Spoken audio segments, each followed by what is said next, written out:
at newsmaxplus.com. Incredible story there from Larry Grogan. We lost his audio, but just want to point out, DavisFinneyFoundation.org is where you can go to donate to his cause as he treks across the U.S. Like I said, something I could never do. I know my limits, but he is motivating. Maybe I'll get out and start with the 5K. Good stuff there. Our thanks to Ben Weingarten, who was here with us all morning. Ben, busy day for President Trump. He heads to Pennsylvania, as we know, a key swing state. Will you be watching to see what he has to say? Well, maybe he'll run a marathon and then consume 36 eggs after. Yeah, exactly. He'll drink them like Rocky, maybe, I guess. We've had a fun show today. Always a good time with our friends in studio. And, of course, motivating stories that really help you start the morning. That is going to do it, though, for this edition of First Edition. Thanks so much for joining us. We'll see you bright and early tomorrow. News Now starts next. You're watching the Dove TV, encouraging and informative for Reading and the North State. Seen on KRDT 23, KDRC 26, Channel 16, Channel 29, and these Dove TV affiliates. Good morning. You're tuned to the Dove, encouraging and informative, helping Oregon, Northern California, Idaho, and Nevada start the day with news and encouragement. This is Mornings on the Dove. Well, good morning to you and happy Tuesday. Welcome to Mornings on the Dove. And no, I'm not alone because, ta-da, there he is. Hey, it's always great to be with you. Yes, there he is. Steve Johnson this morning joining us from the Southern Command. He's in his bunker. That's right. That's right. I'm in it. It's got all sorts of efforts to keep the heat out this summer. Oh, yeah. Yeah. By the way, today will be kind of the last of our hot. We actually start to drop significantly through the week and the weekend. Oh, nice. We could even see some showers later on in the week, so we look forward to that.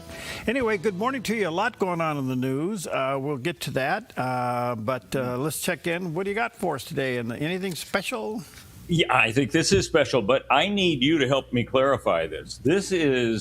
It's a pizza day, but it's National Detroit-style pizza. I'm familiar with Chicago. What do you know about Detroit? The only thing I know, I'm guessing here. One is it's not round, it's square. Okay. Oh, maybe that's it. And B, it's a little thicker. All right, because we've got New York, we've got Chicago, and Detroit right there. So why not, I guess? This is some of the stuff that the people coming to the FIFA games from Italy and the Netherlands and all that, they're being introduced to this for the first time. Ah, okay. So that's great. So it's also Pecan Sandy's Day. Pecan. So that's a nice thing. Okay. I think that's something you like, don't you? Well, kind of. Yeah. It's all right. Yeah, they're all right. That looks good. A little crunchy. Yeah, that looks good. Mm-hmm. It goes with a cup of coffee, so that's good. There you go. Very historic day. I don't think he ever thought that it would be this way, but, we all have keyboards. Some people know how to actually use them in a typewriter mode. Others use the finger method and all that. Well, 1868, Christopher Latham Sholes patented the first commercially successful typewriter. Really? 1868. Before that, I guess it was an ink and quill thing. Yeah. So, but who would have thought that a keyboard from over 100 years ago would still be totally current in technology? Yeah, that's one of the few things that have lasted that long, except the rolling pin, maybe. So the question is, how did they design the keyboard the way they did, and why? I think I know the answer to that. It is weird, the ASD and all that. What they did was they designed it because of the frequency of those characters in the English language and what fingers you would use. In other words, your pinky is probably one of the fewest letters that you use, and your index would be the bigger ones. All right. So that's how they did that. And some people said, well, you kind of got it wrong, but that was how they came up with what we have. And one other thing, this is great. In these days where people are talking about racism and fascism, and you just name it, the definitions have changed. This is something to keep in mind. Frederick Douglass was the first African American to get a vote for U.S. president back in 1888. Oh. So a black man, guess what party he was from? The Republican Party. Really? So and the Ku Klux Klan, of course, was the militant arm of the Democrats. So when they start talking about the Ku Klux Klan and all that, it's like, okay, you're a Democratic congressperson and you're trying to slam Republicans. It was your party that introduced this group. Yeah.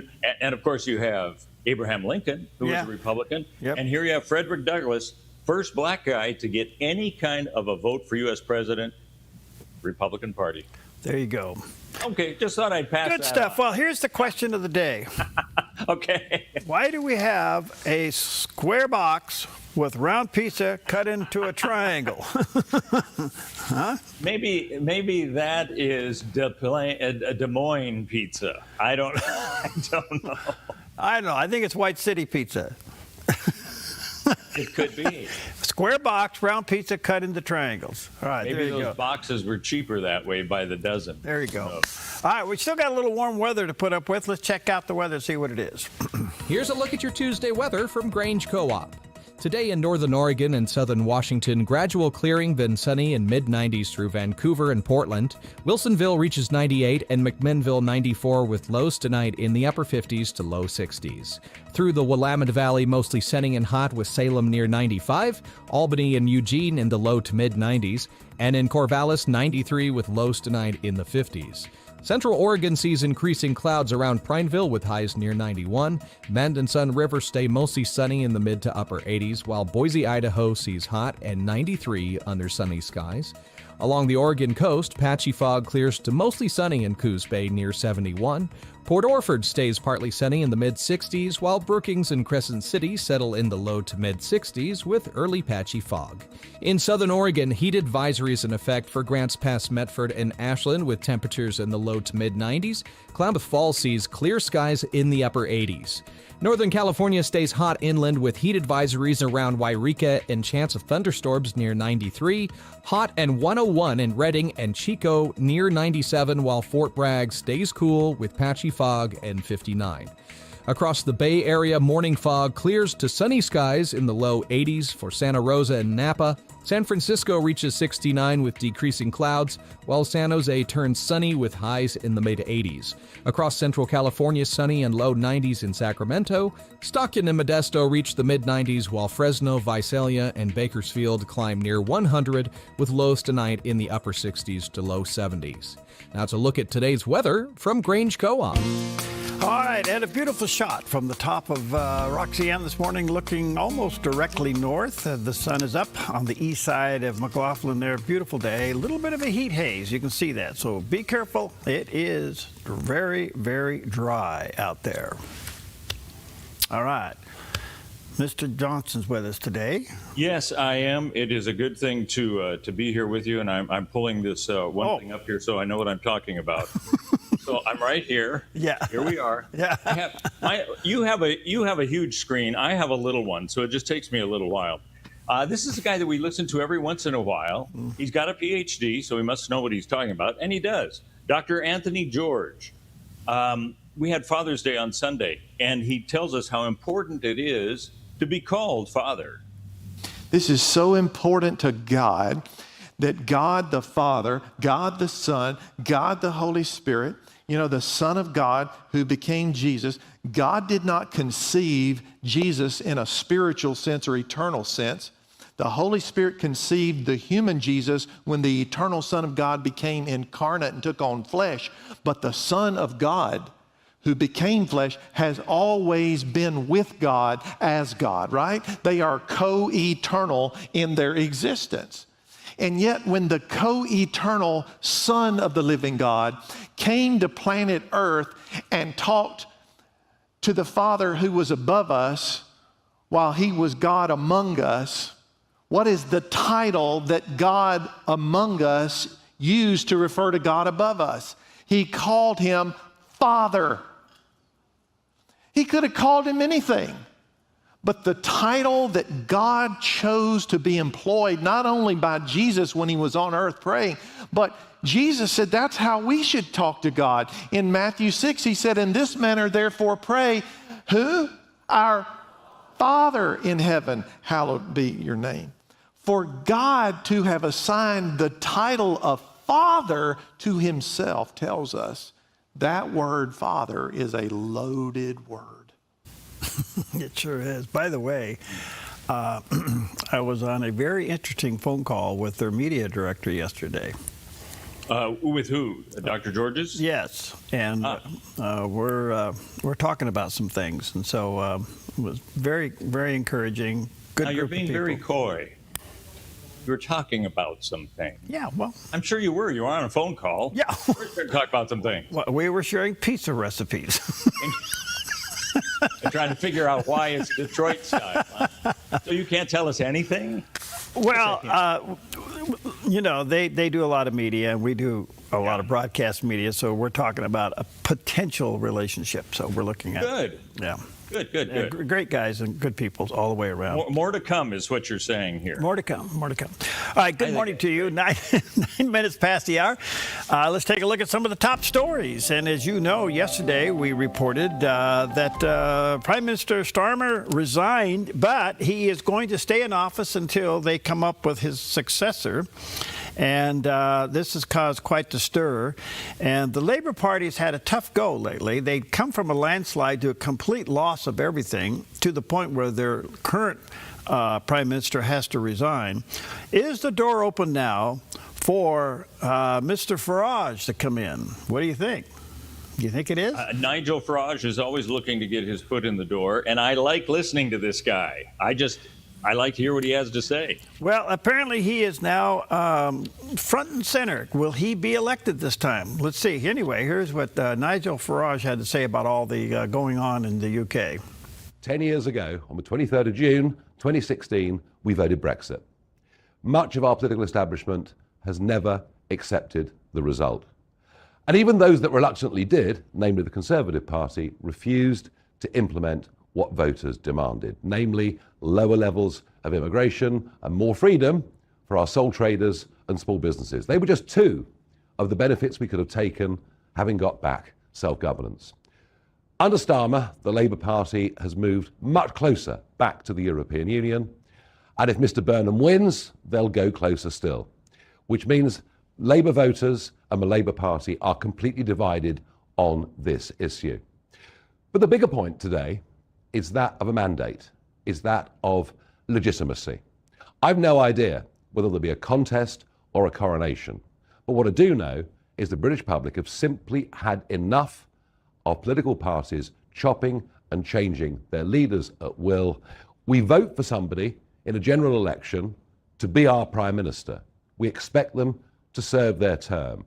And barring ill health or exceptional circumstances, what is going on here, frankly, is reminiscent of a banana republic that has totally devalued the very process of general elections and democracy. We at Reform demand a general election. After all, when the Conservatives were chopping and changing prime ministers, Labour kept saying there should be a general election. On that point, the Conservative Party say there's no need for a general election because they're part, frankly, of the Uniparty. It's as if the whole thing is a game. Well, did you understand all that? Well, their system is so different than ours. Yeah. And I think what he's saying is no matter what we do, unless we let voters decide, we're going to have another prime minister in for who knows how short a period of time, because they've had 6 in the last 10 years. Yeah. 6. Can you imagine if we had 6 presidents because they resigned? I mean, that is no way to run a government. Again, if you listen to the British press, kind of like listening to the legacy media over here, you get a totally different picture of what's really going on. The citizens in the UK are beginning to rise up. They don't like this.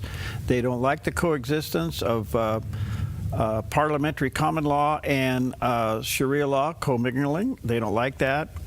They don't like this top-down stuff. And I think Farage may be onto something here. If he continues to get the ability to be in front of the people and talk like that, he could end up being the next prime minister. We'll see what happens. But when Steve Best worked at theDove, I would watch Nigel Farage every once in a while. And I said, I like this guy. He kind of reminds me of Rush Limbaugh in a way. Oh. The way Rush was. But Steve didn't think this guy would go very far.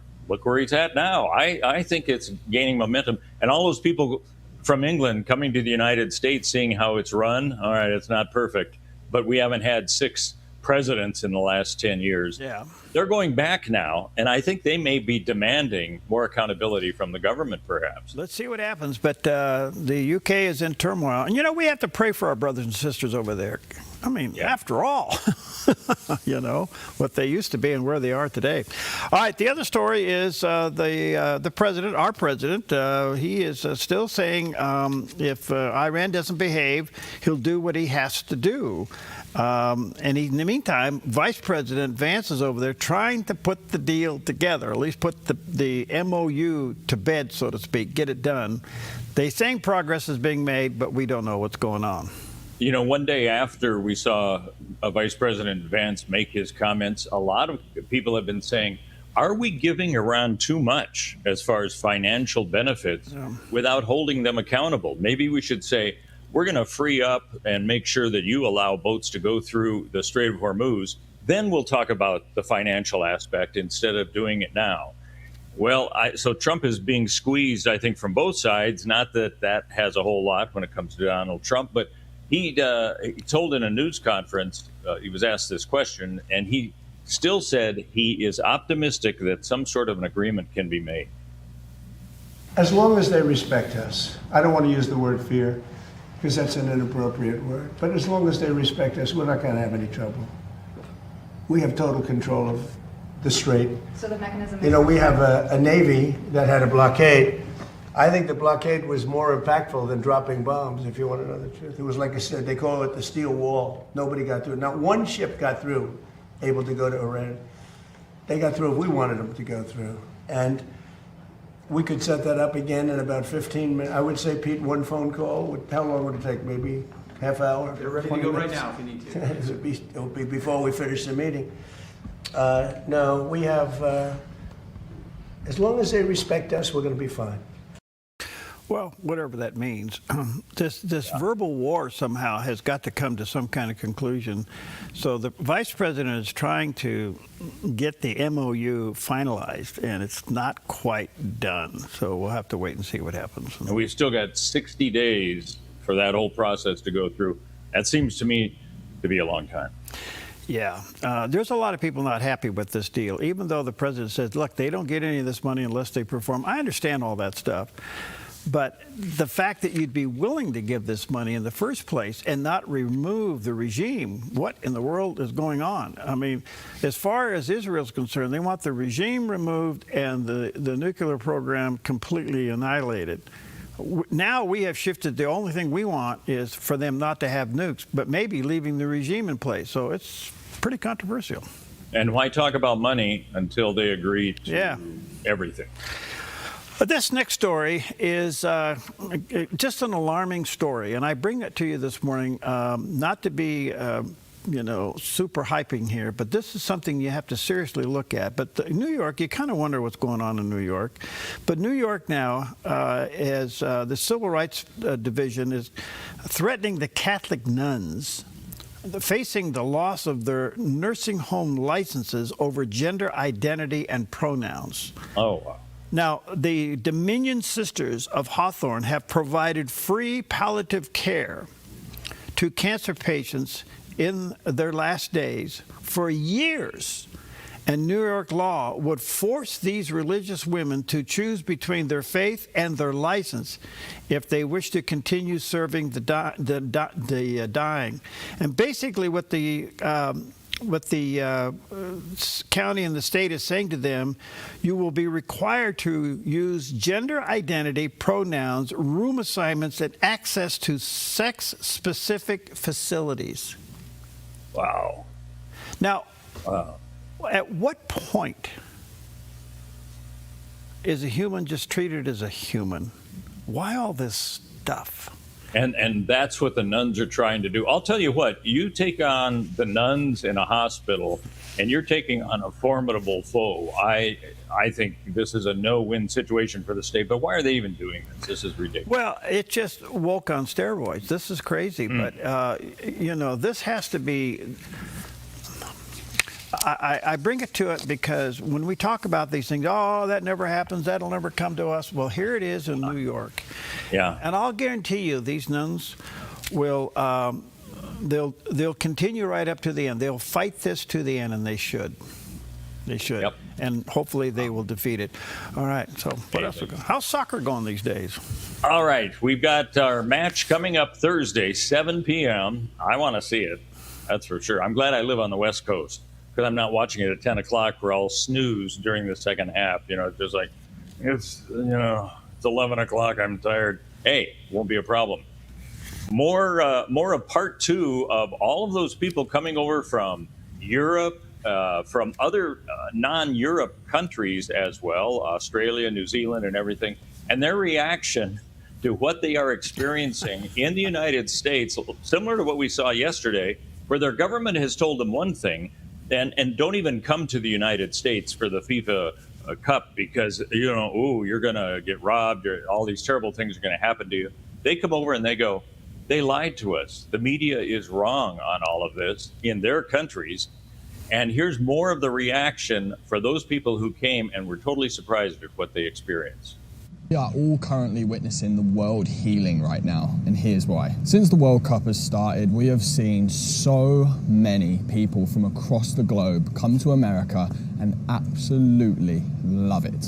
They are understanding that America is one of the greatest countries on the planet.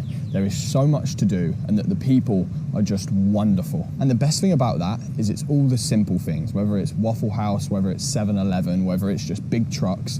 Everybody is loving America. Now, there's also a flip side to this that not a lot of people are talking about, but we've seen it all over social media, how America is taking witness to all the other people from across the globe coming here and showing off their culture. Whether it's the Scottish in Boston who are tearing it up and making themselves loud and proud, or it's the Japanese clearing up stadiums after games. The world is coming together, and it is such a beautiful thing to see. So, hey, if you're out there and you see someone from a foreign country, or if you're someone who's foreign and you see an American, integrate, be welcoming, enjoy it. And to all the Americans who just aren't big fans of soccer or doubt its capabilities, this shows you the absolute love and the unity that it brings to everybody across the globe. The English have arrived in Dallas and Texas. You're about to find out why Brits are so obsessed with you. Every time I open TikTok, I see an Englishman in a cowboy hat, learning how to line dance, having the time of his life. And I am not surprised, because for us, Texas is more than a state, it's a mythology. Before most of us met an American, we met Texas. Through westerns, through stories, and yes, Stone Cold Steve Austin. When we were growing up, we didn't want to be Earls of Downton Abbey. We wanted to be cowboys, like you, running around the playground on imaginary horses. That's why when Brits arrive in Texas, it makes us emotional, because Texas is the America we were promised as children. It's the hats, the boots, the barbecue, the impossibly giant skies, just the feeling that anything is possible and you can be whoever you want. Seeing and feeling all of that instantly takes us back to being kids, which is why it's so cool to see my fellow countrymen in Dallas. It's just a bunch of Brits living out their childhood fantasies. They're not discovering Texas, they're just finally finding out it's real. I still haven't got my head round what we experienced in the US. Because I'm from the UK, the UK is a bit soft. We went to a rodeo on a casual Thursday night. Didn't think much of it. We get there, the atmosphere's nice and bubbly. We're watching big bulls be ridden. Next thing you know, there's 3 men trying to hold one down, and the horn, boom, launches into one guy's head. He gets flipped over, almost separated from consciousness. I'm thinking at this point, ambulance must be called. If it was the UK, ambulance would be called immediately. But nope, they just picked him up, brushed him off, sat him down, gave him a beer, and carried on like nothing had ever happened. If that was in the UK, the ambulance would have been called, the whole event would have been shut off. Americans are built completely differently. It was wild. That's absolutely wonderful. If I was president giving the State of the Union address, I'd play those clips. Oh, okay. And here's what the rest of the world is experiencing. Yeah, and I would point right at the media and say, why can't you get it straight? That's just absolutely terrific. And these people are taking their experiences back, and there's thousands of them. Remember when we had the video of the people from the Netherlands in their orange outfit? Thousands of them heading into the stadium, and they're going to take back and say, you know what, this is different than what I thought it was, and I want to. This guy, last guy you saw, put up a sequel to the video, and he goes, I'm back in Britain. I want to go back to the United States. It is so boring here, and I want to experience more of what I had when I was in America. So you get bucked off a bull, you get run over by a bull, they get up and they dust you off, put your hat back on, and give you a beer. That was his takeaway. No ambulances were called. Only in America. All right, we'll be right back.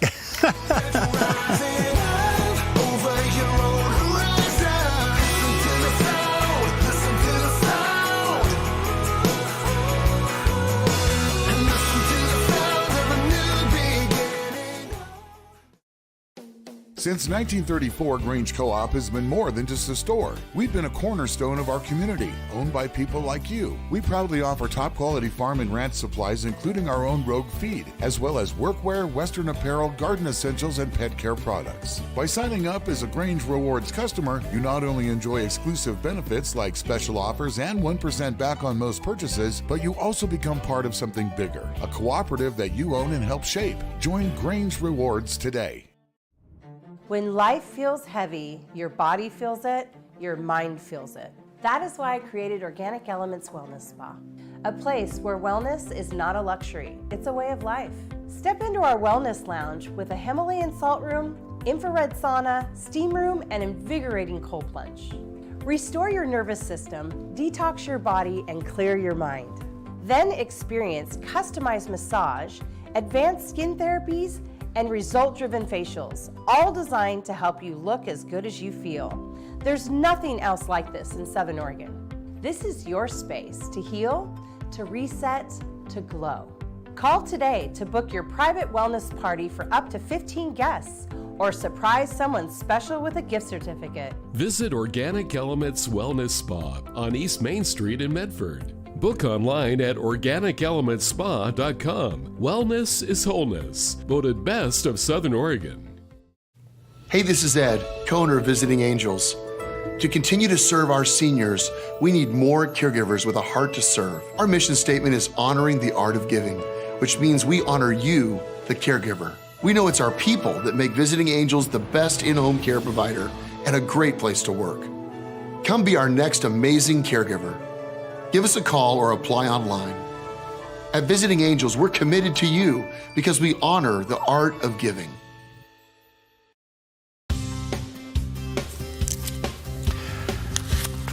Minutes past the hour on a beautiful Tuesday morning. Stephen Perry with you today, and a little bit on the hot side still, at least in our backyard for a day. It starts to kind of back down starting tomorrow. Your average temperature down there, what, 105 or something? Yeah, it's warm. Hey, it's summer as far as we're concerned. Well, this is a subtle reminder. I bring the story to you only because we kind of live in fear of this, and that is that the wildfire season certainly is upon us. And yesterday, a small little 1-acre fire developed into 200 acres. And this is in Siskiyou County, just south of us here.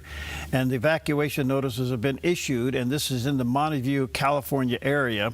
It's now up to 200 acres in zero containment. Now, this was of late yesterday afternoon, so with the cooler temperatures and through the evening, they may have a better handle on it. But this is a subtle reminder, folks, of what's in our backyard. We are hot and dry. Please be careful. We only have one aircraft parked out on the tarmac today, and it's not a big one, but it can carry some water for some fighting apparatuses. But that's yet to be seen if more are going to come into our area. So be careful, okay? Be careful. In the meantime, Steve, you know this because you lived here 18 plus years, but Medford is really growing. It's just... Yeah, things are happening, and there is this building down being built, and it's down by let's see, where can I tell you it is? It's right behind Chick-fil-A. Okay. And it's a huge thing. And I thought, what in the world is this? And there it is. Well, lo and behold, it's the new federal courthouse. Huh. 52,000 square foot building is going up. It's going to be the new federal courthouse. It's tilt-up concrete. And overnight, they tilted these walls up. So if you're driving around, you want to know what that is. You see all the contractor signs on the fence, but you'd wonder, what is this? I think it should be a Bass Pro Shop. That's what I think. Well, let's just rent the bottom floor. That's right. I'll tell them that if they don't quite fill it up. Yeah. Well, the old building downtown is just that, an old building downtown. And so this will impact a great area. I don't know how much where the jurisdiction is for the federal courthouse being here and how much north, south, east, and west this will cover. But it's a big building. So I guess you could get a Chick-fil-A and then go in and get hammered by the judge. Yeah, and now we know where the protests will be. Yeah, there you go. You have to wend your way around that, yeah. Well, we had the story earlier how New York wants to ban the nuns from losing their license if they don't use pronouns. I mean, helping patients. This is so crazy. Wow. Well, Canada, you know, has got a lot of issues going on, and the Canada Bill C9 has removed what they call the good faith religious expression defense from conviction for criminal hate speech. It's now effective, though it's not yet been effectively implemented, to quote the Bible or cite historical facts deemed contradictory to the clown world narrative. In other words, you're not going to be able to use the Bible and quote from it as history. How ridiculous, since in fact the Bible is used for archaeologists and all the rest to outline history. I don't know. So, you know, we have UCB Canada up there. He's got like 11 stations now. And the laws that he has to put up with running those 11 Christian stations up there, and then this kind of stuff coming out. Carney is the president up there. He's a globalist, a very much woke guy, and then you have this kind of stuff coming at you. You kind of wonder, all right, are the citizens going to put up with this? Remember when they literally went in and took the guy out of the pulpit for preaching? That was about 4 or 5 years ago. So Canada's really struggling for its identity, and it is, it's borderline France. You got to remember, they speak a lot of French up there, too. So, and even France has a lot of cathedrals. Remember, they rebuilt the one that burned down. Yeah, so. Notre Dame. Yeah. Well, the only thing I can say is these things are real, and you got to be on the guard and fight against them. I don't know what's going to happen to Canada. Their prime minister up there is a globalist, and he is he's not doing well. They think he probably will be bumped. He could go the way of Starmer, you know. So we'll have to wait and see, but a little bit going on there. All right, let's take a look at the satellite image for you this morning. Here's what's happening out there. A pilot term is severe clear. Up and down the west coast, and hot weather, but it starts to back down starting tomorrow. We'll be in the 90s today, and we'll slowly work our way down to the 70s and maybe 60s by the weekend, so we'll keep an eye on that for you. All right, we've got a lot of things going on in the Middle East. I mean, that's an ongoing story, but you have what's happening with Iran, you have what's happening with Israel. And U.S. Ambassador to Israel, Mike Huckabee, spoke to Newsmax, and he explained the difference between that memorandum of understanding that we've heard, the MOU, and the deal with Iran, and reiterated President Trump's determination in that area. I think the ceasefire has given everybody the opportunity to catch their breath, but even today, he has made very strong comments that if the Iranians are not serious about being true to this MOU, which is not a deal, it's an MOU that sets up a potential deal. He's made it clear what he will do, and it is not something the Iranians want another piece of. So it looks like most people will tell you he's heading towards some kind of military action again, even though the vice president's there trying to get the MOU to stay in place. We'll see. We don't know. But day by day they go by. I will say one thing. Iran gets an A+ in delay. Oh, they're great at it. Yeah, they get an A+ from Deloitte. All right, we'll take a quick break, and we'll be right back. That all around the evidence is speaking the truth from the center of my soul to the edge of the universe. Your sweet tooth just became a force for good. The Salvation Army's Taste Good, Do Good Challenge is on June 5th through the 30th. And local bakeries, restaurants, and shops are serving up exclusive treats you can only get during the challenge. Hit different spots, collect punches, and vote for the best bite in town. And every delicious stop helps support local kids and veterans right here in our community. Start your adventure at tastegooddogood.net. What if the school you chose shaped who your child becomes forever? At Rogue Valley Adventist Academy, every lesson begins with purpose. We are a pre-K through 12th grade private school built on one mission: to educate, mold, and inspire service through a personal relationship with Jesus Christ, where students find their voice through music, build tomorrow's solutions in our makerspace, compete with heart and integrity on the court, and prepare for real life every single day. RVAA is a safe, student-centered community where every child is known by name, not just a number. From pre-K through 12th grade, your child will be challenged, supported, and loved.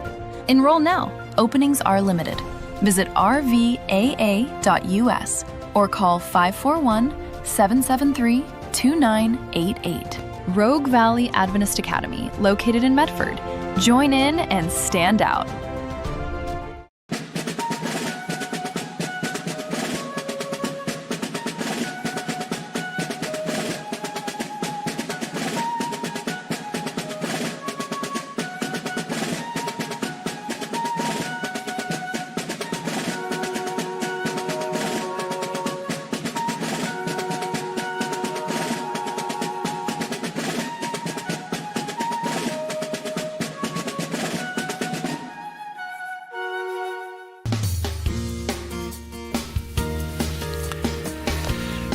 Okay, welcome back, and happy Tuesday. Stephen Perry with you. Steve Johnson. Hey, by the way, do you have I saw there's actually even a story this morning that there is a note that was sent to the Guthrie family. Savannah apparently got a note. I don't know if it's a ransom note, but a note that her mother is dead. What's the media down there saying? Yeah, well, it's coming in bits and pieces. Apparently, she did get a second ransom note, and it's been almost 5 months now since her mother was missing, just to recap briefly. And they have pictures of a guy in front of the camera outside the door, and they haven't identified who that is. But yes, it says that Nancy Guthrie is now with nature. So you can surmise what that is, but the indication is that she's no longer alive. That's what they're saying, if you want to just bluntly call it for what it seems. It's just unbelievable mystery. And, of course, the FBI now has taken over the case, so hopefully they can bring this into a conclusion. But I can't. Well, what's weird is a ransom note is normally for people who are alive. Yes. So this is another strange thing that here's a ransom note, and it says she's dead. Yeah. Put it bluntly. That's very odd. Yes, I just can't even imagine the agony that the family continues to go through day after day. Well, back to CBN News, our partners there, and they're talking about Prime Minister Starmer stepping down, and will other people step up? Well, let's check out CBN News and see what their take is this morning. The Prime Minister of the United Kingdom, Keir Starmer, is resigning. We're joined now by Simon Barrett of Revelation TV from London. My friend, what precipitated this move? Well, Keir Starmer is going down in history as the most hated British Prime Minister in the modern era.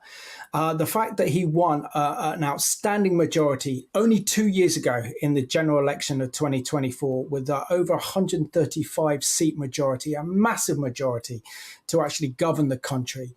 2 years on, he is hated, he is despised, primarily because of his arrogance and his failure to actually grapple the big challenges of government, but it's also to do with this uncontrolled mass immigration into the country, the Islamization of the UK under his watch, and he's also made Israel Britain's number one public enemy, and the Jewish people no longer feel safe. The economy is tanking. We are getting poorer, and this government is obsessed with the progressive liberal agenda, together with pursuing carbon zero net emissions, which is destroying our economy and our society. So it's no wonder that the Parliamentary Labour Party have said to Keir Starmer, enough is enough. We need someone else if we're going to win the next general election in a couple of years' time. So Simon, how bad is it over across the pond? You know, we see these images of, I mean, it sounds like the UK is falling apart, right? Where suddenly the focus of the government doesn't seem to be this like unbelievable Islamization and migrants that are coming and changing the demographics of the UK, but the focus seems to be literally jailing people for posting things on social media. And we're like, okay, but the UK can't be that far gone. What is the reality in the UK? Well, the reality is in the UK that we are slowly becoming an authoritarian state, almost a police state. We are having a two-tier justice system. We are finding that, for example, Christians who stand on biblical values are being pretty much persecuted by the regime. And for your American viewers, this is pretty much like it was under President Biden. The fact that we saw the institutions of state being used to target anyone from a conservative perspective or a Christian perspective, hounding out of office. And that's exactly what we're facing here. We have a government that is pursuing a globalist agenda, and with it, the people are unhappy. And there's a brilliant psalm that says that righteousness exalts a nation, but sin is a reproach. This government has opened up demonic vortexes in terms of the demonic realm, wanting to pass legislation to allow abortion up until birth without any criminal implications whatsoever, changing the biggest shake-up in abortion law since 1967. This government has tried to introduce euthanasia through the back door. And again, we're seeing that this government led by Keir Starmer is very anti-Christian in its approach and its attitude. And our Jewish community no longer feels safe under this government. So if you look at the American way of doing things, it seems a little absurd sometimes, I guess, having an election every 2 years and a new prime minister, new president every 4 years. But this next prime minister will be, correct me if I'm wrong, the 7th prime minister in the UK in the past decade. So, I mean, just again, from a 30,000 foot perspective, what is happening in the UK? Like what is fueling this, what appears to be just devolution of your country? I think to have 7 prime ministers in 10 years since that historic Brexit referendum, where the British people voted to leave the European Union, just shows you the mess that our politics is in. And it goes to a deeper spiritual issues here. This is effectively our nation who's had an incredible biblical heritage.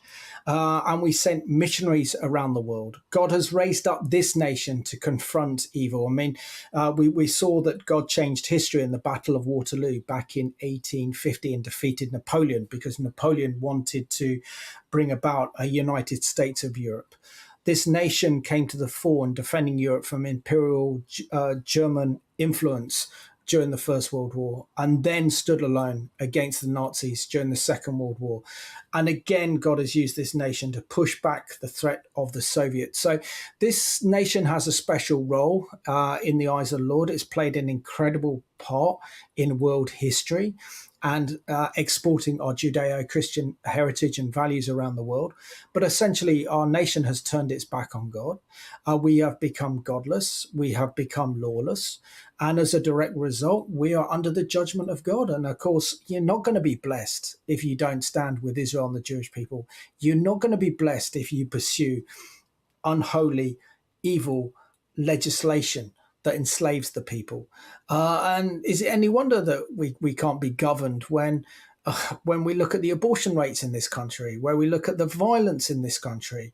It's no longer a safe place to be. It's not that green and pleasant land that it used to be. But I do believe that God has a special plan and purpose for this nation. And if the church would humble itself and pray, then I believe the Lord can heal our land. Isn't that beautiful? I mean, he really has summarized the whole issue going on over there. And I will say this, there is a move of God. It'll never meet the press over there, but we have a lot of connections over there. And I can tell you this, there's great rallies, large gatherings of people, and things are happening, and hopefully they can save their country, with God's help, obviously. Well, let's pray for that, and our country too. Our country too. All right, let's check out the weather on this beautiful Tuesday morning. Here's a look at your Tuesday weather from Grange Co-op.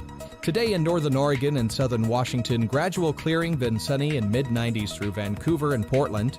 Wilsonville reaches 98 and McMinnville 94 with lows tonight in the upper 50s to low 60s. Through the Willamette Valley, mostly sunny and hot with Salem near 95, Albany and Eugene in the low to mid-90s, and in Corvallis 93 with lows tonight in the 50s. Central Oregon sees increasing clouds around Prineville with highs near 91. Bend and Sun River stay mostly sunny in the mid to upper 80s, while Boise, Idaho sees hot and 93 under sunny skies. Along the Oregon coast, patchy fog clears to mostly sunny in Coos Bay near 71. Port Orford stays partly sunny in the mid-60s, while Brookings and Crescent City settle in the low to mid-60s with early patchy fog. In southern Oregon, heat advisories in effect for Grants Pass, Medford, and Ashland with temperatures in the low to mid-90s. Klamath Falls sees clear skies in the upper 80s. Northern California stays hot inland with heat advisories around Wairika and chance of thunderstorms near 93. Hot and 101 in Redding and Chico near 97, while Fort Bragg stays cool with patchy fog and 59. Across the Bay Area, morning fog clears to sunny skies in the low 80s for Santa Rosa and Napa. San Francisco reaches 69 with decreasing clouds, while San Jose turns sunny with highs in the mid-80s. Across Central California, sunny and low 90s in Sacramento. Stockton and Modesto reach the mid-90s, while Fresno, Visalia, and Bakersfield climb near 100 with lows tonight in the upper 60s to low 70s. Now to look at today's weather from Grange Co-op. 14 minutes before the hour. We actually had this discussion a little bit earlier. How did the arrangement of the letters on the keyboard become the way they are? Well, our own Jerry Belden, yes, he is slowly mending. He's slowly on the recovery. He has the answer to that, and here it is. On this day in 1868, inventor Christopher Latham Sholes received a patent for the Sholes and Glidden typewriter, the first commercially successful typewriter. Sholes' original keyboard was arranged alphabetically, which sounds logical enough. But there was a problem. As typists got faster, the machine's metal type bars would frequently collide and jam. To solve it, Sholes and his partner Amos Densmore studied which letters were most commonly used together and spread them further apart on the keyboard. The result was the now famous QWERTY layout, named after the first 6 letters across the top row. Here's the amazing part. More than 150 years later, we're still using a keyboard designed to solve a problem with mechanical typewriters, even though today's computers, tablets, and smartphones don't have those moving parts. It's a reminder that sometimes a clever solution can outlast the problem it was created to fix. Oh, did you know QWERTY? QWERTY? All I say is don't change it now. I've learned it. I don't want to learn a new keyboard. No, I still have to look. I'm not real. Oh, do you? Yeah. I have to look for some of them. Yeah. Numbers, mostly. There you go. All right. Pretty crazy. All right. We've got 60 days. Seems like an interminable period of time in the Middle East, of course, for this memorandum of understanding to be implemented. Well, former senior executive of clandestine services, I've seen him before. This guy is very interesting to listen to, Dan Hoffman. He reacted to Lindsey Graham, who said that if the U.S. cannot get a deal, we'll take over the Strait of Hormuz. If you don't have a diplomatic path through the MOU, then you have to go to war or some other form of coercion. If this deal fails, President Trump is going to take the Strait of Hormuz over by force. And if Iran contests control of the Strait of Hormuz by the United States, we will obliterate them. So, first of all, I think Senator Graham is right to recognize that Iran is effectively using the Strait of Hormuz to gain leverage in these discussions with the United States. Iran wanted a lot of benefits up front. That's the ability to sell oil at market prices on the world market, some unfrozen assets returned to them, and then eliminate, at least for the time being, the threat of U.S. military strikes. As for what it would take to take control over the Strait of Hormuz so that Iran can no longer extort us, that would be a significant increase in U.S. military assets. For sure, we'd have to be sending lots of Marines there and air and naval assets. And the president, I think, rightly concerned about the cost of such an operation, which is why he said he would have to charge those who want to navigate their way through the strait with the assistance of the United States. That's a tricky place for us to be, frankly, right now. And it's reflected in the negotiations right now, which are being conducted, in a sense, on Iran's terms, focused on Lebanon and the strait, as opposed to the issues which drove us to the kinetic strikes in the first place, which was getting a better deal than the JCPOA. That's dealing with Iran's nuclear program with no sunset clauses and real inspections, their ballistic missile program and support to proxy terrorists. Well, we'll see. 60 days, long time for anything to happen. Yeah, I think we ought to come up with some kind of a graphic creation of we'll see what happens. That's the term that follows every statement. You know, We'll see what happens. So anyway, we'll see what happens. All right, we'll take a quick break, and we'll be right back.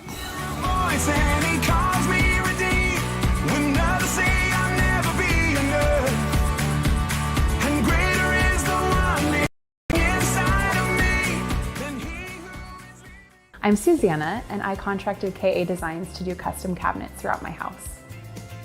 We chose a really beautiful maple wood that really creates like a nice airy space. Everything was custom, and it was really cool because I got to literally see it come to life in person. We love to entertain, and we have a large family, so everything came together perfectly, exactly what I wanted. I highly suggest KA Designs if you're looking to design your dream house. Go check them out in their showroom. You will not be disappointed. Put your gold in an envelope, mail it. Hopefully you get a check. No. Father and son jewelry, bring your gold in, we weigh it, we check it, we make you the offer. Or turn your something old into something new. Whether it's an idea, a picture, or a piece you want to duplicate, we can melt it down and make it for you. If you find your perfect piece in store, trade your something old for something new, and you always get a little extra. Visit Father and Son Jewelry, 5 generations of family in Medford. Tackling the tough issues facing America and our nation's freedom. That's Sekalo on the Dove TV. DAs around the country finding who they want to prosecute and then determining what crime they could charge them with. You can't believe this is the country we're living in, that this is happening. A bold half hour hosted by ACLJ's Jordan and Logan Sekalo, taking you inside the battle of constitutional and political freedom, discussing issues that matter to you and your family. This is just not the right precedent we want to be setting, even if we don't like Donald Trump. This is just all-out chaos, and that's what could happen very soon. Watch Sekalo for issues that matter to you, addressing the problems of Christian rights in the workplace, school, the marketplace, and protecting human life. I hope this doesn't have to go all the way to the U.S. Supreme Court. Be in the know with Sekalo. Wednesday, Thursday, and Saturday only on the Dove TV.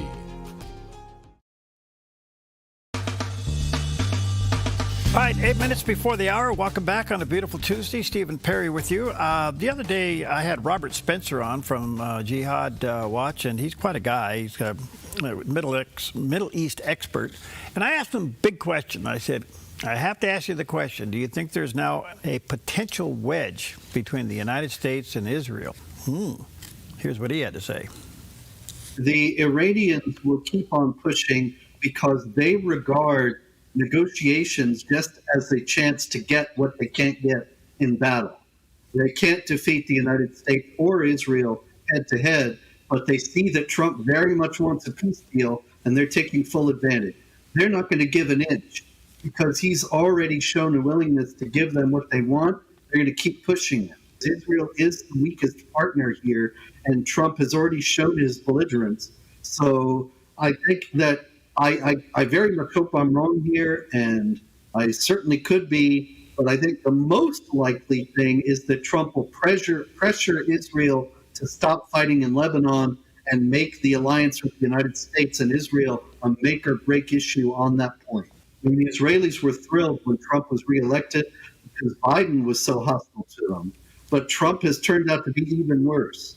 It seems as if he's fallen under the influence of Qatar and Saudi Arabia, and they have convinced him that Israel is the obstacle to peace in the Middle East. This is completely false if you look at the reality of the global jihad, which nobody really is willing to look at, and the Islamic theology that calls for warfare against unbelievers.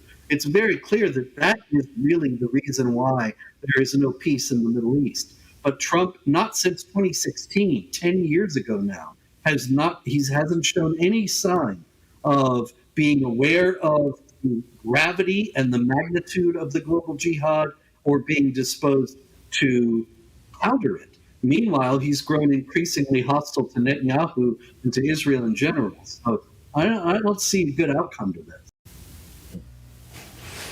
That's of concern. It is. Let it play out. All right, got some great people coming up. Dan Perkins will be with us. Always fun to have him around. We got some good discussion on all the headlines.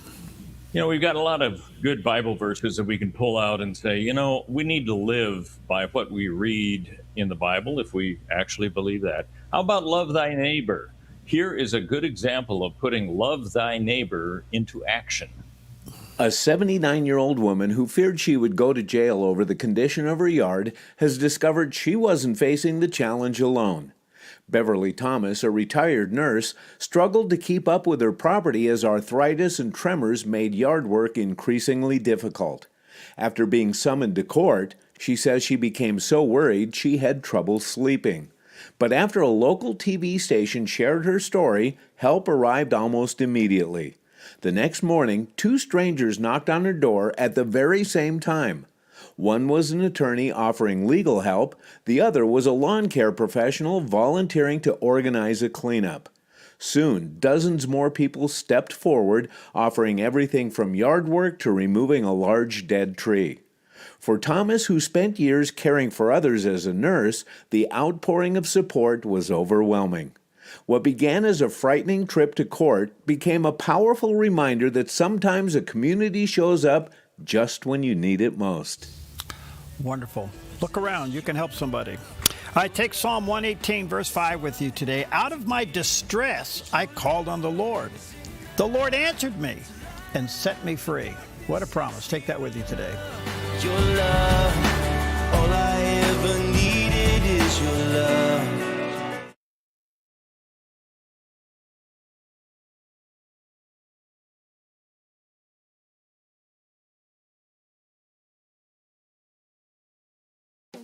Since 1934, Grange Co-op has been more than just a store. We've been a cornerstone of our community, owned by people like you. We proudly offer top-quality farm and ranch supplies, including our own Rogue feed, as well as workwear, Western apparel, garden essentials, and pet care products. By signing up as a Grange Rewards customer, you not only enjoy exclusive benefits like special offers and 1% back on most purchases, but you also become part of something bigger, a cooperative that you own and help shape. Join Grange Rewards today. At Sweet Tea Express, we've got you covered. Order at the counter and our friendly service staff will do the rest. Breakfast served daily until 2 p.m. Breakfast burritos, biscuits and gravy, skillets, omelets, and more. Sweet Tea Express. Don't get caught hungry. The Lennox iComfort S30 thermostat can sense changes in your environment. It even knows when you come and go. So now your home's most important system is also the smartest. Metal Masters can give you the smartest home comfort system available. It knows when you're away and adjusts when allergens and humidity get uncomfortable. Trust Metal Masters to provide perfect air for your family. Lennox. Air is life. Make it perfect.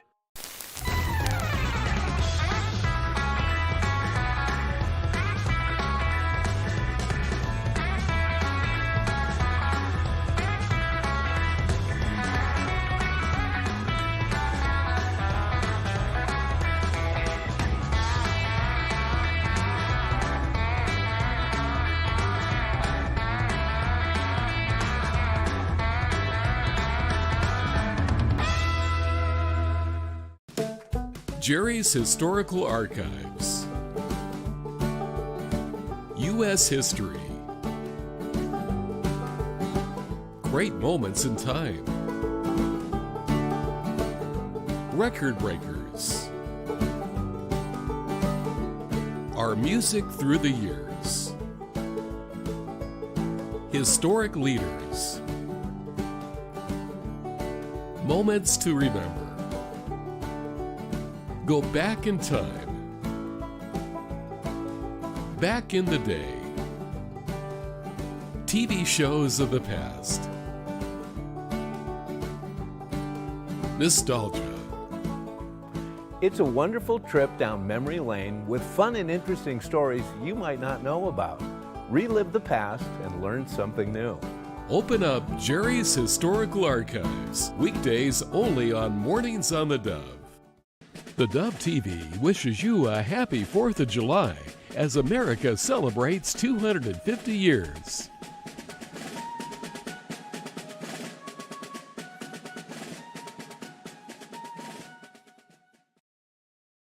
Good morning.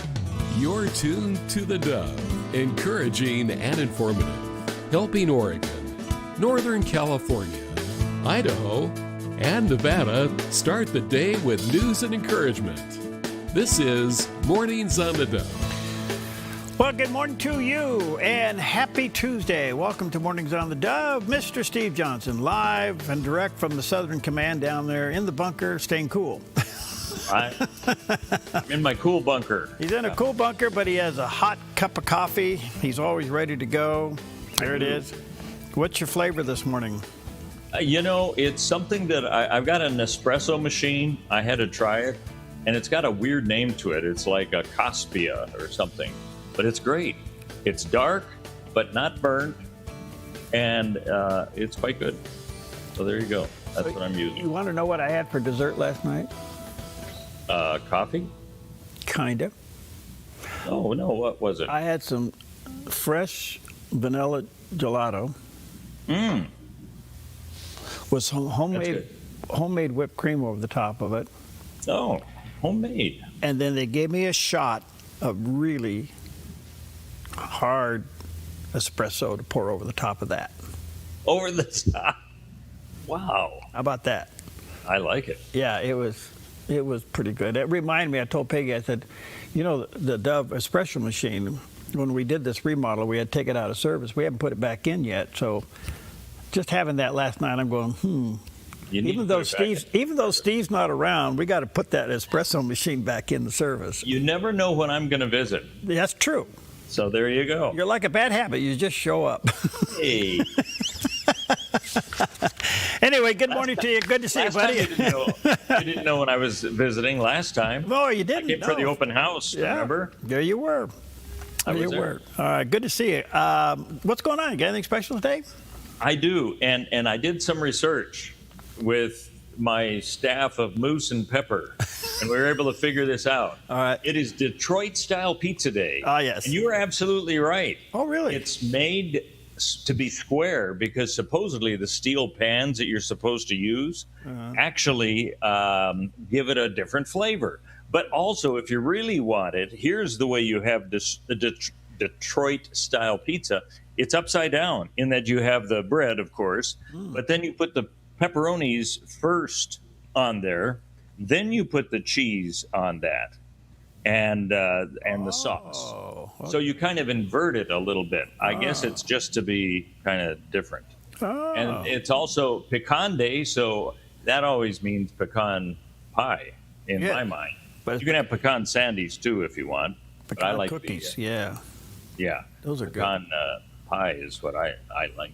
It's also the day where the typewriter was invented, 1868, and thanks to Mr. Christopher Sholes and his partner, who helped invent it. His last name was Glidden. We have the keyboard that we have today. QWERTY. So there you go, the QWERTY one. Yes. Yep. Also, fascinating. It was the Republicans who had the first African American to receive a vote for U.S. president. It wasn't Barack Obama, of course. It was Frederick Douglass back in 1888. Oh, there you go. Republicans. And who came up with the Ku Klux Klan? And yeah, the Democrats. That was their militant arm. So talk to a Democrat today and say, guess who had the first vote for an African-American president? They'll say, oh, that was Obama, of course. No, it was Frederick Douglass by the Republicans in 1888. It was an official ballot for him. Good. So it wasn't just an idea. So right. I think that's pretty fascinating. Well, we have to consider the square pizza. Yes, please. The square pizza with the reverse cheese and pepperoni thing going on. That's right, and put it in a steel pan because supposedly that gives it more flavor. Yeah. Though I can't imagine what that flavor is with a steel pan. Okay. All right. Well, listen, hot is just normal for you down there. We have one more hot day, and then things start to back down a little bit, so let's check out the weather. Here's a look at your Tuesday weather from Grange Co-op. Today in northern Oregon and southern Washington, gradual clearing, then sunny in mid-90s through Vancouver and Portland. Wilsonville reaches 98 and McMinnville 94 with lows tonight in the upper 50s to low 60s. Through the Willamette Valley, mostly sunny and hot with Salem near 95, Albany and Eugene in the low to mid-90s, and in Corvallis 93 with lows tonight in the 50s. Central Oregon sees increasing clouds around Prineville with highs near 91. Bend and Sun River stay mostly sunny in the mid to upper 80s, while Boise, Idaho sees hot and 93 under sunny skies. Along the Oregon coast, patchy fog clears to mostly sunny in Coos Bay near 71. Port Orford stays partly sunny in the mid-60s, while Brookings and Crescent City settle in the low to mid-60s with early patchy fog. In southern Oregon, heat advisories in effect for Grants Pass, Medford, and Ashland with temperatures in the low to mid-90s. Klamath Falls sees clear skies in the upper 80s. Northern California stays hot inland with heat advisories around Wairika and chance of thunderstorms near 93. Hot and 101 in Redding and Chico near 97, while Fort Bragg stays cool with patchy fog and 59. Across the Bay Area, morning fog clears to sunny skies in the low 80s for Santa Rosa and Napa. San Francisco reaches 69 with decreasing clouds, while San Jose turns sunny with highs in the mid-80s. Across Central California, sunny and low 90s in Sacramento. Stockton and Modesto reach the mid-90s, while Fresno, Visalia, and Bakersfield climb near 100 with lows tonight in the upper 60s to low 70s.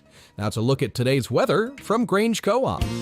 And there's a look of our backyard, hot and dry and high fire danger, so be very, very careful. In fact, we'll tell you about one coming up in a little bit. You know, there's a reference to the Bible that sometimes we think, well, I've heard this before, I knew this, but I can't assume anything these days. I'm not sure how biblically literate we are.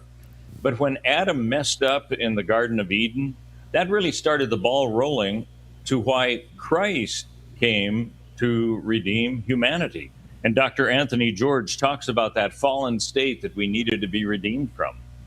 God came down from heaven demanding accountability for their sin. Who did he talk to first to get a response? He talked to Adam first. She sinned first. But God demanded accountability from the man first. Why? Because even though she sinned first, he was still the head of the home, and God held him responsible. Well, there's something powerful in that. So you see, this idea of headship is not just some privilege. It's a great responsibility. And it is one for which every man will one day give an account, what he did with what God entrusted. And do you know that Adam was not just the head of his marriage and of his home, he was called head of the human race. When Paul was developing the theology of salvation in the book of Romans, he referred to Adam and called him the first man. He said, through one man, sin entered the human race. Through forfeited headship, Adam opened the door of sin and its curse, that every child of Adam and Eve, including all of us, and the latest baby born at Northside this morning, we all enter existence with the curse of sin governing our fallen nature. All of it goes to, through one man, sin entered the world. But thankfully, there was a second Adam whom God sent to earth from heaven, and the second Adam got us out of the mess that the first Adam got us into, and the second Adam is the Lord Jesus Christ. I don't know about you. I'm thankful for the first guy, but I'm really thankful for the second guy who came along to save us by his shed blood. That's the gospel in a nutshell right there. And you know, mankind has been searching for that ever since, even if they don't know it, because Joni Mitchell wrote a song after Woodstock called Woodstock. And the theme was, and we've got to get ourselves back to the garden. That was the whole concept. And I thought, how biblical that is. Now, are you finding your way back to the garden in the right way? They were looking at the whole hippie enclave at Woodstock as an effort to get back to the garden. All right, a little misguided, but I got to give them credit. They were searching. They even put it in one of the most popular songs that Crosby, Stills, Nash ever sang. And I always thought that's amazing. We got to get ourselves back to the garden. There you go. There's only one way in which you can. That's wonderful. What a great analogy. Thank you, Steve. You would know that. Well, with only 2 cups of coffee in the morning. Every time I play it, there you go. There you go. All right, let's check out some of the top stories on you this Tuesday morning. And it's, of course, the fallout from Prime Minister Starmer there in the UK resigning, and yet he say he will stick around until there's new election. Well, this is opening the door for great controversy, as we know that there's been quite a few prime ministers from the Labour Party over the last decade, and they all seem to be going out the back door. What's the deal? And what is now the condition of the UK? Well, of all people, Mr. Farage, as you remember, he was the guy that headed up Brexit, and very successfully about that. Here's what he had to say about the condition of the UK today. 10 years ago, on the 23rd of June, 2016, we voted Brexit. Much of our political establishment has never accepted the result. And even those that reluctantly did, namely the Conservative Party, refused to implement what voters demanded, namely lower levels of immigration and more freedom for our sole traders and small businesses. They were just 2 of the benefits we could have taken having got back self-governance. Under Starmer, the Labour Party has moved much closer back to the European Union, and if Mr. Burnham wins, they'll go closer still, which means Labour voters and the Labour Party are completely divided on this issue. But the bigger point today is that of a mandate, is that of legitimacy. I've no idea whether there'll be a contest or a coronation, but what I do know is the British public have simply had enough of political parties chopping and changing their leaders at will. We vote for somebody in a general election to be our Prime Minister. We expect them to serve their term. And barring ill health or exceptional circumstances, what is going on here frankly, is reminiscent of a banana republic that has totally devalued the very process of general elections and democracy. I demand, we at Reform demand, a general election. After all, when the Conservatives were chopping and changing prime ministers, Labour kept saying there should be a general election. On that point, the Conservative Party say there's no need for a general election because they're part, frankly, of the Uniparty. It's as if the whole thing is a game. Well, what's best for the people? And can the people demand a general election? I mean, this is a prime time for the UK to make a direction change because they're really heading in the wrong direction. So we'll see what happens. You know, the other thing that's kept the UK unique is they never went to, they stuck with the pound. They never went to the other currency. And I think that probably held them in place for a lot of reasons, and Brexit. But can they put those two together and put a conservative in there to lead them? We'll see. By the way, there's a little side note. Did you know that the king has reached out to Harry and Meghan? I hadn't heard that. In what way? What can you tell us? I guess it's been 4 years since they've been home. Okay. And he's inviting them over to stay at a royal place, palace, someplace. And I think he's extending an olive branch. Can the rift be healed? Well, let's hope so. It's his son and daughter-in-law, after all, you know. Mm-hmm. Now, you can see why a father would want to do that. William and Kate, another story. So we'll see. But that's kind of on the table there, too. The other story is Vice President Vance is in Switzerland trying to shore up the MOU, the Memorandum of Understanding. He said after the first couple of days of talks, he said, well, there's a little bit of whining from the Iranians. However, some progress has been made. He didn't really say how much, but the president is basically saying what, Steve? Well, the president has been sometimes hardline and then sometimes giving an olive branch to some degree to the Iranians. And some people are saying, why are you talking about money when we need to get the Strait of Hormuz straightened out? And he says, you know, this is what he wants to do, is get the whole aspect straightened out as far as boats being able to travel through. And by the way, they are starting to. That's why you're seeing gas prices coming down. But you can tell he's holding out some optimism that things will work out okay. As long as they respect us. I don't want to use the word fear because that's an inappropriate word. But as long as they respect us, we're not going to have any trouble. We have total control of the strait. So the mechanism. You know, we have a Navy that had a blockade. I think the blockade was more impactful than dropping bombs, if you want to know the truth. It was, like I said, they call it the steel wall. Nobody got through. Not one ship got through, able to go to Iran. They got through if we wanted them to go through. And we could set that up again in about 15 minutes. I would say, Pete, one phone call. How long would it take? Maybe half hour? They're ready to go right now if you need to. It'll be before we finish the meeting. No, we have, as long as they respect us, we're going to be fine. Well, we'll see. Again, we'll see what happens, the big words there. But apparently the vice president's there trying to get the MOU to stick. And remember this, it's a memorandum of understanding. It's not necessarily a peace agreement. It sets up 60 days of ceasefire in which they hope to negotiate a legitimate peace settlement. So we'll see. We'll see what happens. All right, the other story, I bring this to you today because you just need to be aware of this, but it's really something. New York has really gone woke, and it's really gone, you know, New York is just blue, hard blue.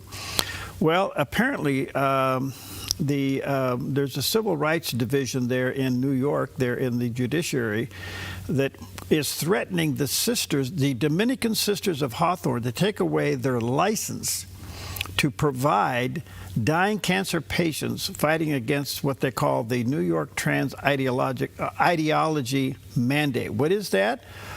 For more than a century, the Dominican Sisters have provided free palliative care to cancer patients in their last days. However, the Westchester County has come against them and saying you have to address them with their gender identity, pronouns, and room assignments, and access to sex-specific facilities. So, which is in complete violation of their faith. But why are they making this an issue when they're there providing one of the most needed cares of all, no matter what these people claim to be? And yet New York wants to make them bow down and call them by their pronouns. What do you do with this? Yeah, it's what happens in a state government that wants to have all control, and there's no room for faith. No. I mean, that's what it comes down to, doesn't it? It is, and it's really, I bring this to you because we have another story coming out of Canada. The squeeze is on, folks, and the question is, did you ever thought you'd be defending your faith publicly today? It's more than having it. You thought you had to defend it at the water cooler. Now you got to defend it everywhere. So anyway, be aware of that. All right. Well, the World Cup is cupping the world. We're about halfway through all the tournaments that are going on throughout the globe, really. You know, the locations where they are having those. And in the United States is one of the big ones. And we've seen the reaction from those people who said the media and our governments told us how terrible things were in the United States. Their experience has been exactly the opposite. We gave you a bit of a reaction yesterday. Here's more reaction by those who came to visit and were surprised at what they experienced. We are all currently witnessing the world healing right now, and here's why. Since the World Cup has started, we have seen so many people from across the globe come to America and absolutely love it. They are understanding that America is one of the greatest countries on the planet. There is so much to do, and that the people are just wonderful. And the best thing about that is it's all the simple things, whether it's Waffle House, whether it's 7-Eleven, whether it's just big trucks. Everybody is loving America. Now, there's also a flip side to this that not a lot of people are talking about, but we've seen it all over social media, how America is taking witness to all the other people from across the globe coming here and showing off their culture. Whether it's the Scottish in Boston who are tearing it up and making themselves loud and proud, or it's the Japanese clearing up stadiums after games. The world is coming together, and it is such a beautiful thing to see. So, hey, if you're out there and you see someone from a foreign country, or if you're someone who's foreign and you see an American, integrate, be welcoming, enjoy it. And to all the Americans who just aren't big fans of soccer or doubt its capabilities, this shows you the absolute love and the unity that it brings to everybody across the globe. The English have arrived in Dallas and Texas. You're about to find out why Brits are so obsessed with you. Every time I open TikTok, I see an Englishman in a cowboy hat, learning how to line dance, having the time of his life. And I am not surprised, because for us, Texas is more than a state, it's a mythology. Before most of us met an American, we met Texas. Through westerns, through stories, and yes, Stone Cold Steve Austin. When we were growing up, we didn't want to be Earls of Downton Abbey. We wanted to be cowboys, like you, running around the playground on imaginary horses. That's why when Brits arrive in Texas, it makes us emotional, because Texas is the America we were promised as children. It's the hats, the boots, the barbecue, the impossibly giant skies, just the feeling that anything is possible and you can be whoever you want. Seeing and feeling all of that instantly takes us back to being kids, which is why it's so cool to see my fellow countrymen in Dallas. It's just a bunch of Brits living out their childhood fantasies. They're not discovering Texas, they're just finally finding out it's real. I still haven't got my head round what we experienced in the US. Because I'm from the UK, you know? The UK is a bit soft. We went to a rodeo on a casual Thursday night. Didn't think much of it. We get there, the atmosphere's nice and bubbly. We're watching big bulls be ridden. Next thing you know, there's 3 men trying to hold one down, and the horn, boom, launches into one guy's head. He gets flipped over, almost separated from consciousness. I'm thinking at this point, ambulance must be called. If it was the UK, ambulance would be called immediately. But nope, they just picked him up, brushed him off, sat him down, gave him a beer, and carried on like nothing had ever happened. If that was in the UK, the ambulance would have been called, the whole event would have been shut off. Americans are built completely differently. It was wild. The one thing that they didn't mention, country music. Well, they probably got it if they were in Texas. I'm sure they did. Yeah. You know what they ought to do is take Farage a cowboy hat back. That's all they need. That's all they need. All right, good stuff. All right, we'll be right back.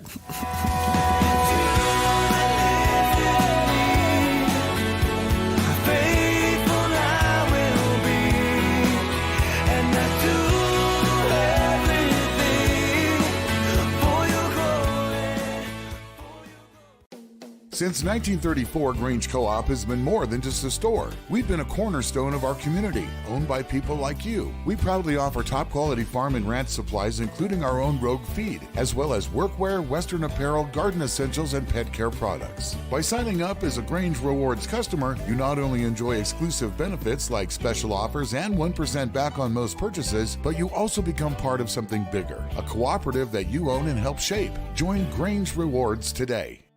At Sweet Tea Express, we've got you covered. Order at the counter and our friendly service staff will do the rest. Burgers, salads, sandwiches, barbecue platters, sides, and more. Smoked, grilled, and served to perfection. Sweet Tea Express, breakfast, burgers, and barbecue. Hi, I'm the SOS Alarm guy, here to tell you about a great deal. SOS Alarm will not only beat any internet deal, but will install the system too. So burglars, beware. SOS Alarm for security and beyond.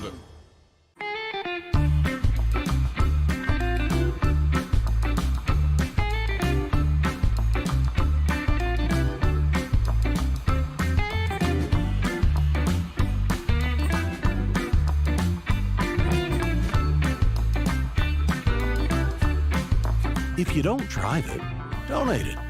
By supporting us, you'll get even more mileage out of it. Thank you from the Dove TV. The Dove TV is pleased to announce we're now seen in the San Francisco, Oakland, San Jose area via a new full-power TV station, KEDB, seen on cable, satellite TV, and over-the-air.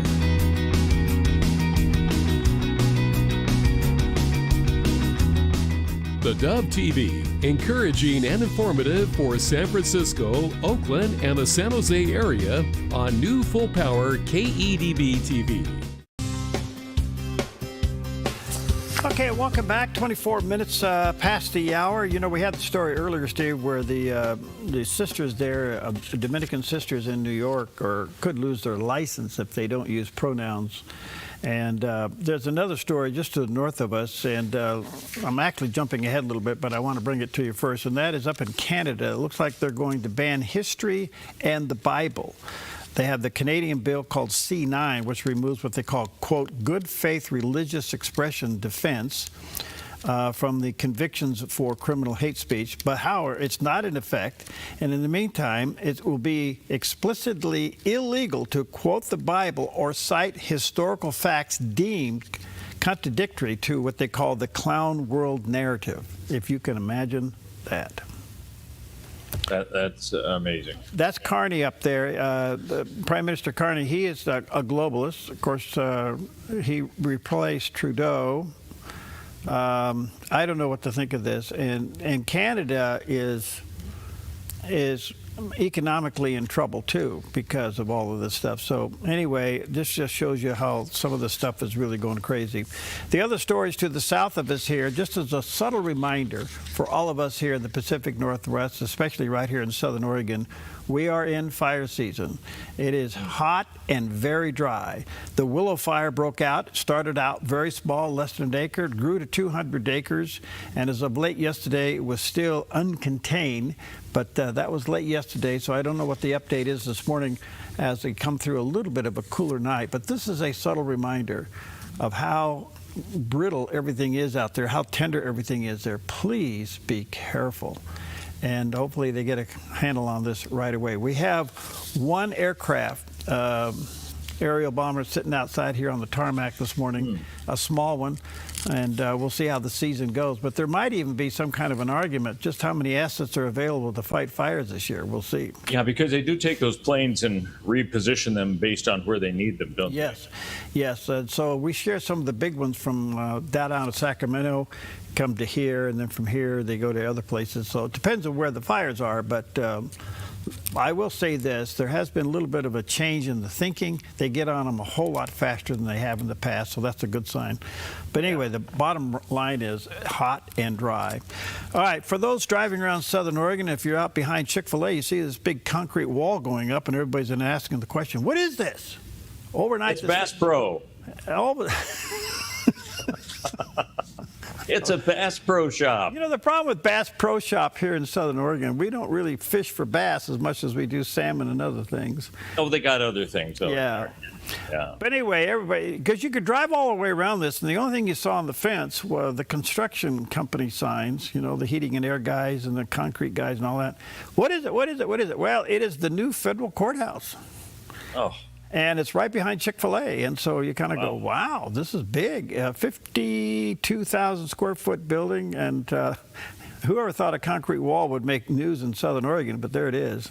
I thought it could be a Starbucks drive-through, or Dutch Brothers is relocating from Grants Pass to Medford. But no. Well, it's interesting you'd say that. You know what I thought the other day? What's that?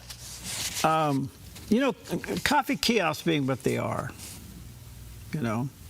Could you literally do one indoors? A coffee kiosk indoors, meaning you drive through indoors? Yeah. Well, you got an emissions problem unless you only require Teslas or something like that. Well, I think you could solve that problem, but... well, why not combine it with a car wash? You go inside, get your car wash, come on the other side and get your latte. Well, now there you go. Or you have your latte where you get your car wash. Oh, yeah, while you're inside. Remember when I took you to the dump?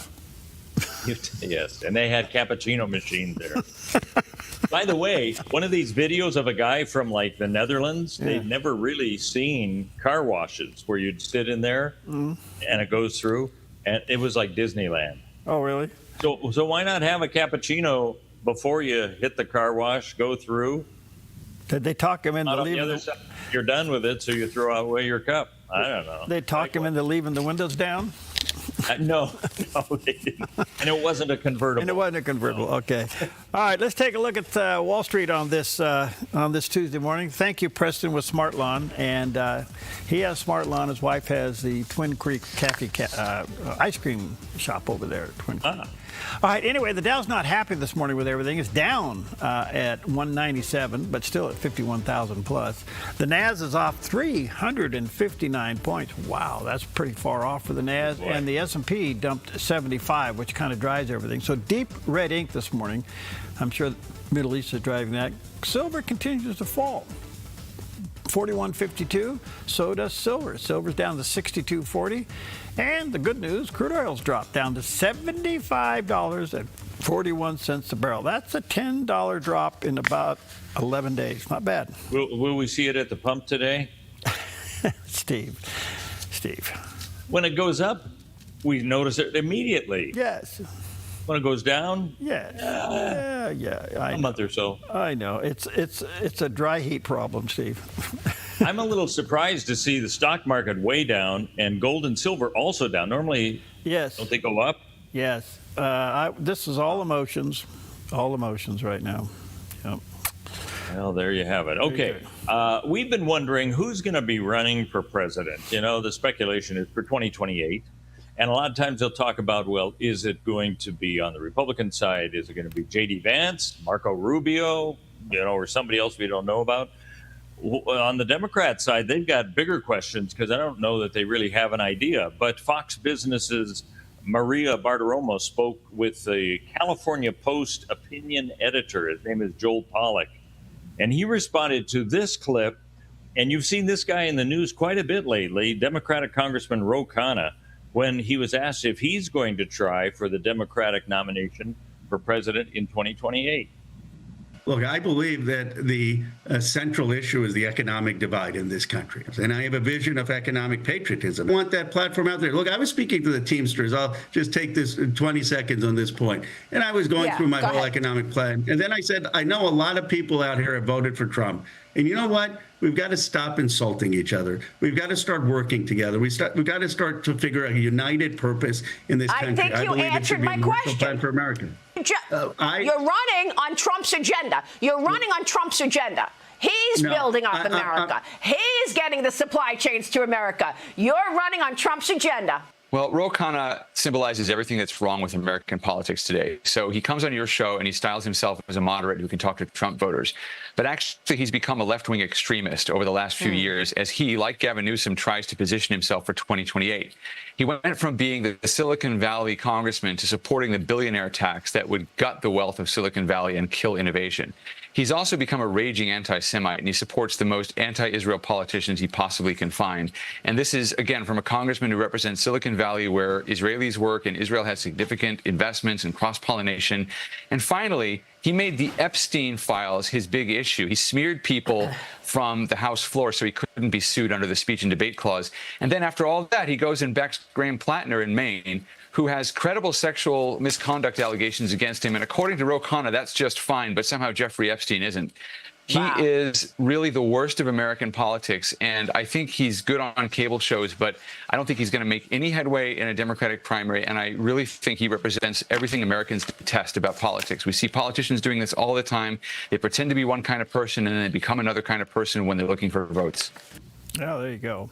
I think Joel Pollack is right. Ro Khanna strikes me the same way. He was an extremist. Now he's coming across as, I'm just a nice guy. Republicans, please vote for me.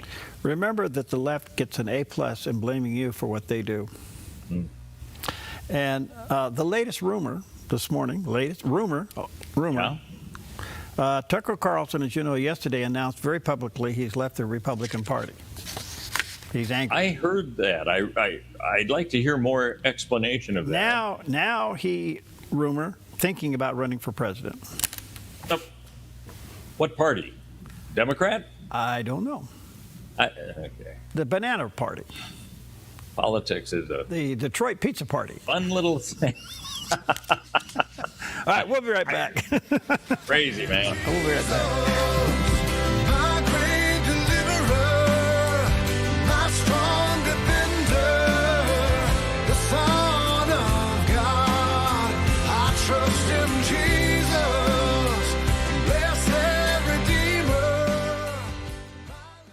Your yard is where life happens, but it can be muddy and hard to maintain. Enjoy a maintenance-free artificial turf lawn all year round with Smart Lawn LLC. No mowing, no fertilizing, no watering. Our synthetic grass is beautiful and resilient. It's certified to be lead-free, and there's no need for pesticides. Safe for your children and pets. Smart Lawn LLC has all your artificial turf and putting green areas covered beautifully. 541-941-3538.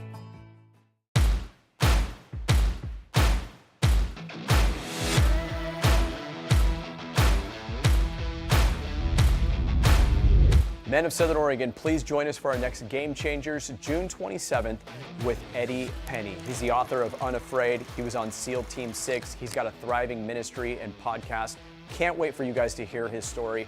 He'll be in Grants Pass, June 27th, 6 p.m. That's the time of our event. The meal will be at 5 p.m. Please join us June 27th with Eddie Penny at the next Game Changers. Register online at GameChangersNorthwest.org. See you then.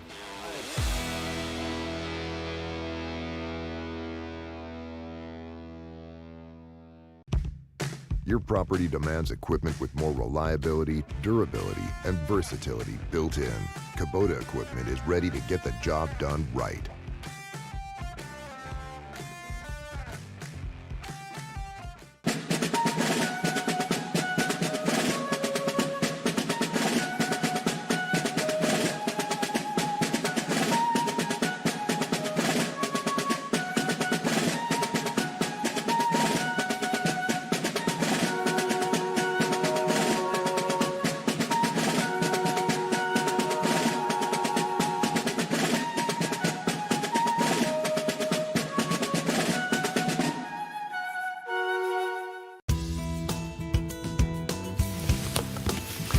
Welcome back.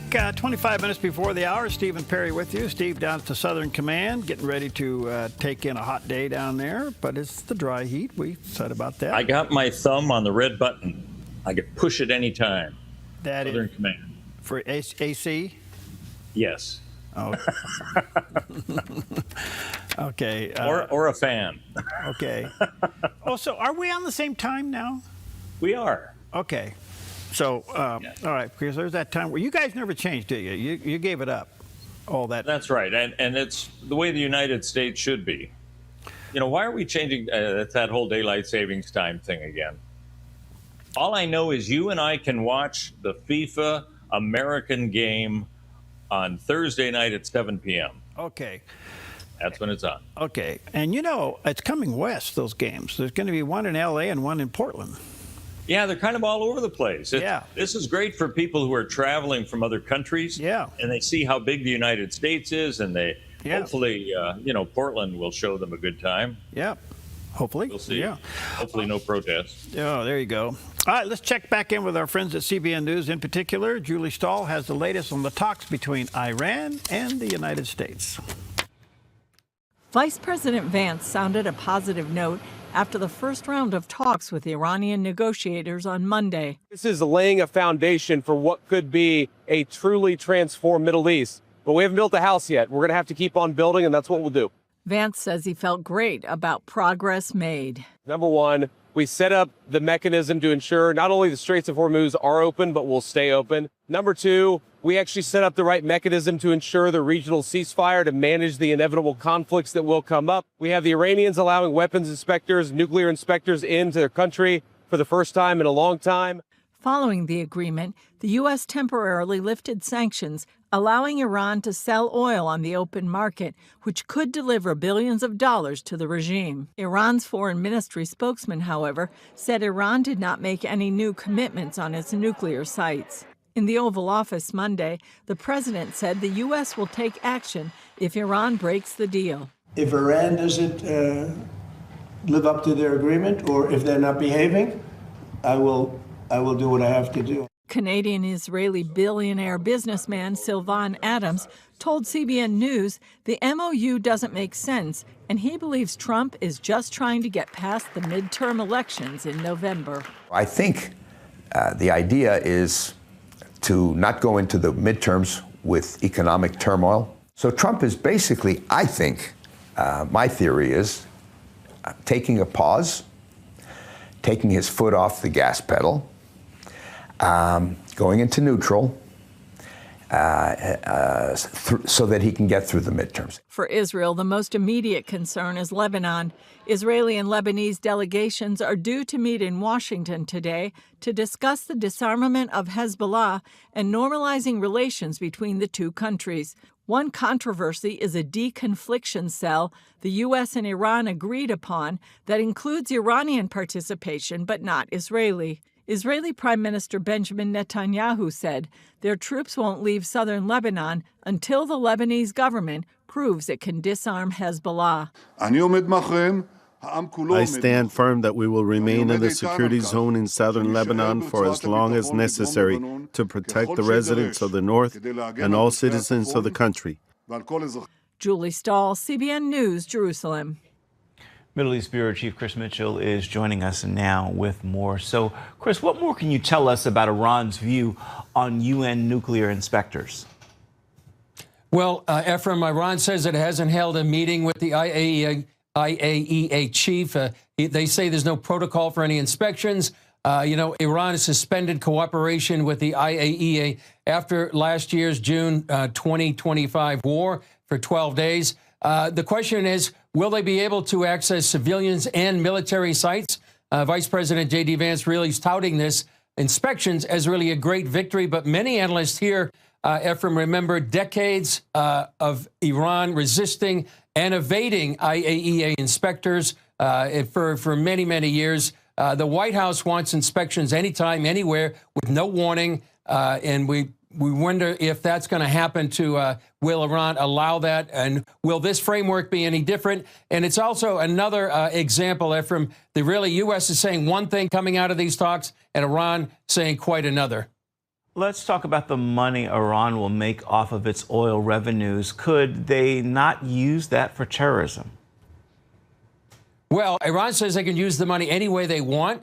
Trump said yesterday in the Oval Office they need to buy American produce. The money is one of Israel's biggest concern, that it could be used for rebuilding Iran's war machine, ballistic missiles, air defenses, and also support for its proxies like Hezbollah, and then strengthen the IRGC. Iran is rejecting any claim that Washington can dictate what they do with the money. So this is one of the main concerns. The Memorandum of Understanding apparently could release billions of dollars, perhaps hundreds of billions of dollars to Iran, and that's a big concern here in Israel. What is Israeli Prime Minister Benjamin Netanyahu saying about cutting Israeli military dependence on the United States? Well, he says it need to be free of military dependence on the U.S. in particular. They need to develop their own weapons production capabilities so they won't be dependent on the U.S. for any future administration that could be hostile to Israel. They experienced that with the Biden administration. Right now, they're working on a new 10-year plan with the U.S. And one important thing has happened recently, Ephraim. It's called the Nagel Report. It was commissioned after October 7th by Prime Minister Netanyahu. And the main conclusions: number one, Israel must be able to defend itself independently. One caveat is that some of the systems like the F-35 may not be able to produce here in Israel, but they want to shift from defense to offense, have 70% offensive weapons, 30% defensive. They believe Iran remains the central threat, and they want to prepare any direct confrontation with Iran and all its proxies, and they want to have significant increases in defense spending and prepare for multi-front wars. And why that matters today, this is the Nagel Report really become one of the key strategic doctrines shaping Israel's post-October 7th military planning. They also have a new military doctrine, which means go on the offensive. Don't allow your enemy to build itself without addressing the threat. And if they say they want to kill you, believe them. Yes, believe them. Pretty clear. All right, good stuff all the way around. Let's take a look at the weather as we have one more hot day here in the Pacific Northwest, and then we could see a cooling trend. Here's a look at your Tuesday weather from Grange Co-op. Today in northern Oregon and southern Washington, gradual clearing, then sunny and mid-90s through Vancouver and Portland. Wilsonville reaches 98 and McMinnville 94 with lows tonight in the upper 50s to low 60s. Through the Willamette Valley, mostly sunny and hot with Salem near 95, Albany and Eugene in the low to mid-90s, and in Corvallis 93 with lows tonight in the 50s. Central Oregon sees increasing clouds around Prineville with highs near 91. Bend and Sun River stay mostly sunny in the mid to upper 80s, while Boise, Idaho sees hot and 93 under sunny skies. Along the Oregon coast, patchy fog clears to mostly sunny in Coos Bay near 71. Port Orford stays partly sunny in the mid-60s, while Brookings and Crescent City settle in the low to mid-60s with early patchy fog. In southern Oregon, heat advisories in effect for Grants Pass, Medford, and Ashland with temperatures in the low to mid-90s. Klamath Falls sees clear skies in the upper 80s. Northern California stays hot inland with heat advisories around Wairika and chance of thunderstorms near 93. Hot and 101 in Redding and Chico near 97, while Fort Bragg stays cool with patchy fog and 59. Across the Bay Area, morning fog clears to sunny skies in the low 80s for Santa Rosa and Napa. San Francisco reaches 69 with decreasing clouds, while San Jose turns sunny with highs in the mid-80s. Across Central California, sunny and low 90s in Sacramento.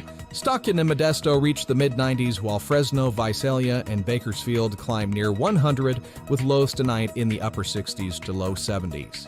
Now to look at today's weather from Grange Co-op.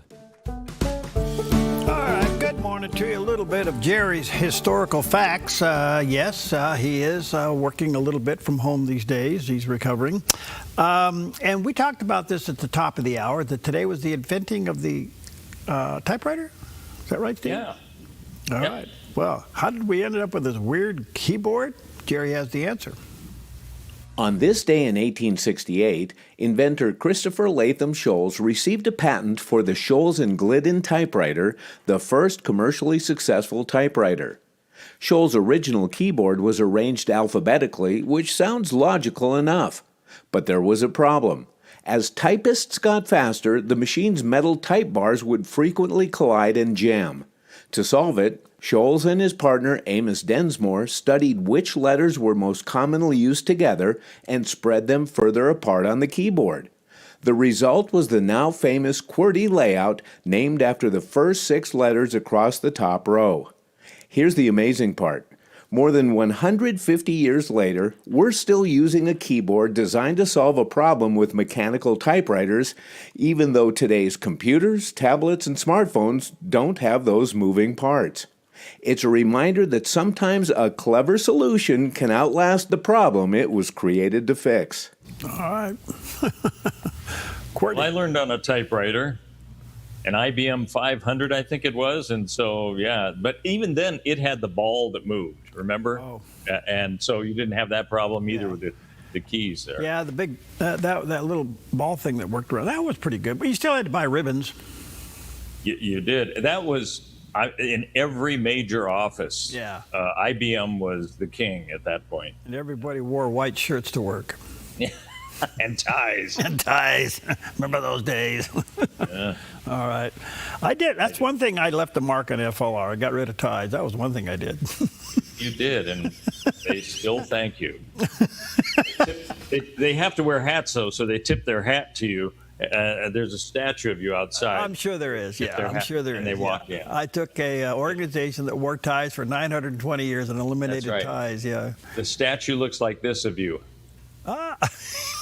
I'm sure it does. Okay, go ahead. We should make one, a bronze. It's 1.5 sizes bigger than. Yeah, well, yeah. Okay, Dan Hoffman. He's a guy I've seen in the news every now and then. I like to hear what he has to say. He's a former senior member and of the Clandestine Services Office. So he was in our government working behind the scenes, seeing what was happening with different governments around the globe. And he reacted to this clip of Lindsey Graham, senator, who said that if the U.S. can't get a deal over the Strait of Hormuz on Fox News, we'll take it over.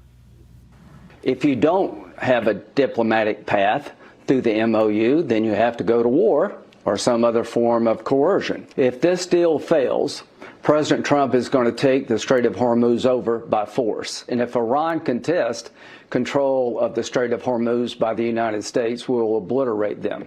So, first of all, I think Senator Graham is right to recognize that Iran is effectively using the Strait of Hormuz to gain leverage in these discussions with the United States. Iran wanted a lot of benefits up front. That's the ability to sell oil at market prices on the world market, some unfrozen assets returned to them, and then eliminate, at least for the time being, the threat of U.S. military strikes.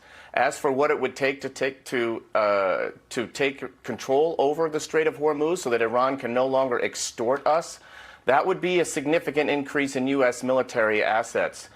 For sure, we'd have to be sending lots of Marines there and air and naval assets.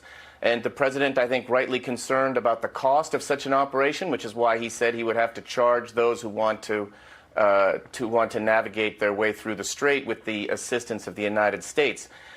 That's a tricky place for us to be, frankly, right now. And it's reflected in the negotiations right now, which are being conducted, in a sense, on Iran's terms, focused on Lebanon and the strait, as opposed to the issues which drove us to the kinetic strikes in the first place, which was getting a better deal than the JCPOA. That's dealing with Iran's nuclear program with no sunset clauses and real inspections, their ballistic missile program and support to proxy terrorists. Well, here we go. The big words. We'll see what happens. That's all we can do. You know what I think should happen is Oman, which is right at that tip of the Strait of Hormuz, they should make their own Panama Canal. Yeah. Cut through it. There was talk about it. Let the ships come through there if there's a problem going over the top with the Strait of Hormuz. There was talk of that. There really is talk of that. Yeah. Why not? They've done it before, and this would eliminate Iran from having that grip on that region. All right. I will send your advice over. I'll text it over while we take a quick break. We'll be right back.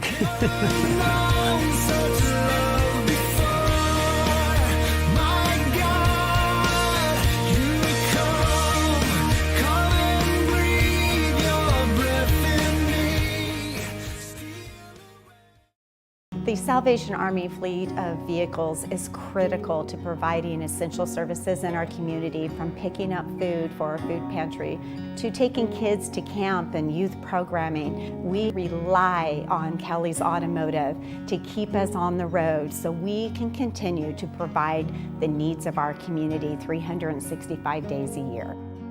We can't do that without our fleet of vehicles in Kelly's Automotive. Your sweet tooth just became a force for good. The Salvation Army's Taste Good, Do Good Challenge is on June 5th through the 30th. And local bakeries, restaurants, and shops are serving up exclusive treats you can only get during the challenge. Hit different spots, collect punches, and vote for the best bite in town. And every delicious stop helps support local kids and veterans right here in our community. Start your adventure at tastegooddogood.net.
Okay, welcome back. The other day I had Robert Spencer on. He's a Middle East expert. And as you know, the Vice President Vance publicly kind of laid it on the line for Israel, pushed him back pretty hard publicly. and got a lot of flack for it. And I asked Robert Spencer, I said, what did you think about this? And here's what he had to say.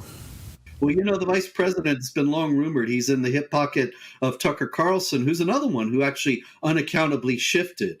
And there's been no explanation for this. But if you go back a few years, Tucker Carlson was saying Iran is a huge threat. We have to do something about Iran. Israel is our great ally. That's very important, the only democracy in the Middle East, and so on. Now he's completely flipped with no explanation.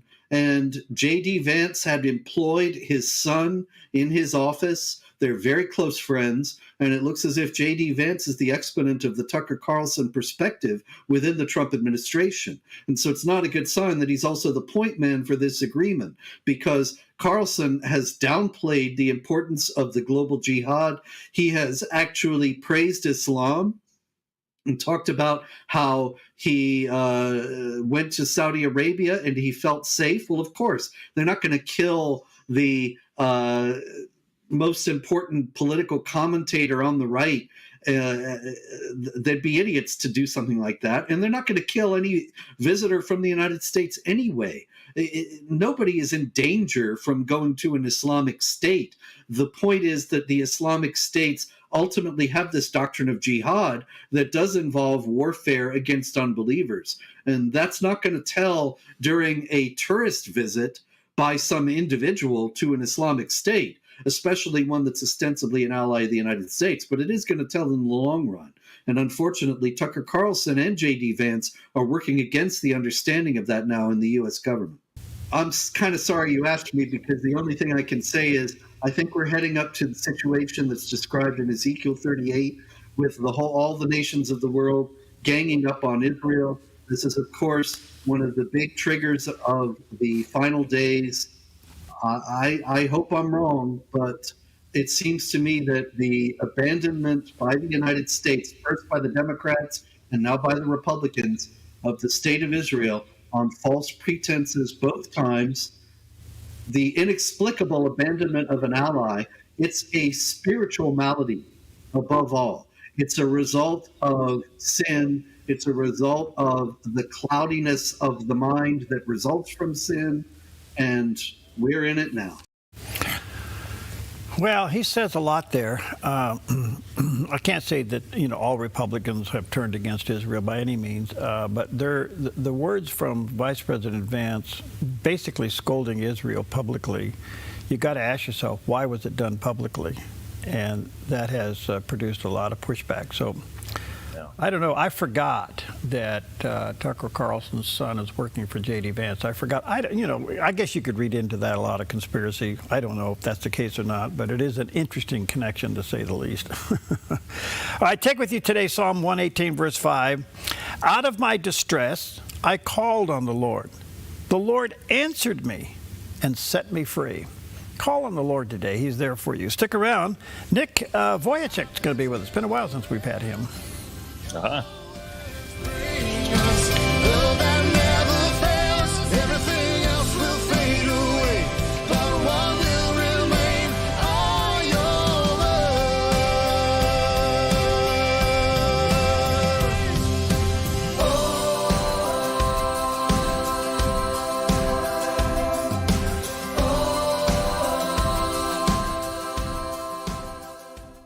At Sweet Tea Express, we've got you covered. Order at the counter and our friendly service staff will do the rest.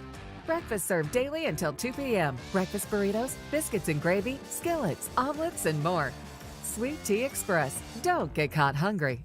At Sweet Tea Express, we've got you covered. Order at the counter and our friendly service staff will do the rest. Burgers, salads, sandwiches, barbecue platters, sides, and more. Smoked, grilled, and served to perfection. Sweet Tea Express. Breakfast, burgers, and barbecue. Hi, I'm the SOS Alarm guy, here to tell you about a great deal. SOS Alarm will not only beat any internet deal, but will install the system too. So burglars, beware. SOS Alarm for security and beyond. What if the school you chose shaped who your child becomes forever? At Rogue Valley Adventist Academy, every lesson begins with purpose. We are a pre-K through 12th grade private school built on one mission: to educate, mold, and inspire service through a personal relationship with Jesus Christ, where students find their voice through music. Build tomorrow's solutions in our makerspace. Compete with heart and integrity on the court, and prepare for real life every single day. RVAA is a safe, student-centered community where every child is known by name, not just a number. From pre-K through 12th grade, your child will be challenged, supported, and loved. Enroll now. Openings are limited. Visit rvaa.us or call 541-773-2988. Rogue Valley Adventist Academy, located in Medford. Join in and stand out. Come fall in love with Northridge Senior Living, where contemporary sunlit interiors meet old-world elegance. Walk through our lovely hallways and enjoy the fun staff-led activities. Forge lasting friendships with other residents and our exceptional caregivers. Dine in style. Gather near the fireplace under breathtaking chandeliers. Our reasonably priced apartments are spacious with private balconies. Northridge is Christian-owned and operated, pet-friendly, and only 2 blocks from Asante Rogue Regional Medical Center. On-site, in-home care is available. We also offer senior adult daycare. Your loved one can spend the day with us and the evenings with you. Northridge Senior Living, your home. Gordon Robertson and Terry Mewson bring you the 700 Club. Watch weekday mornings at 11 on the Dove TV. Encouraging and informative.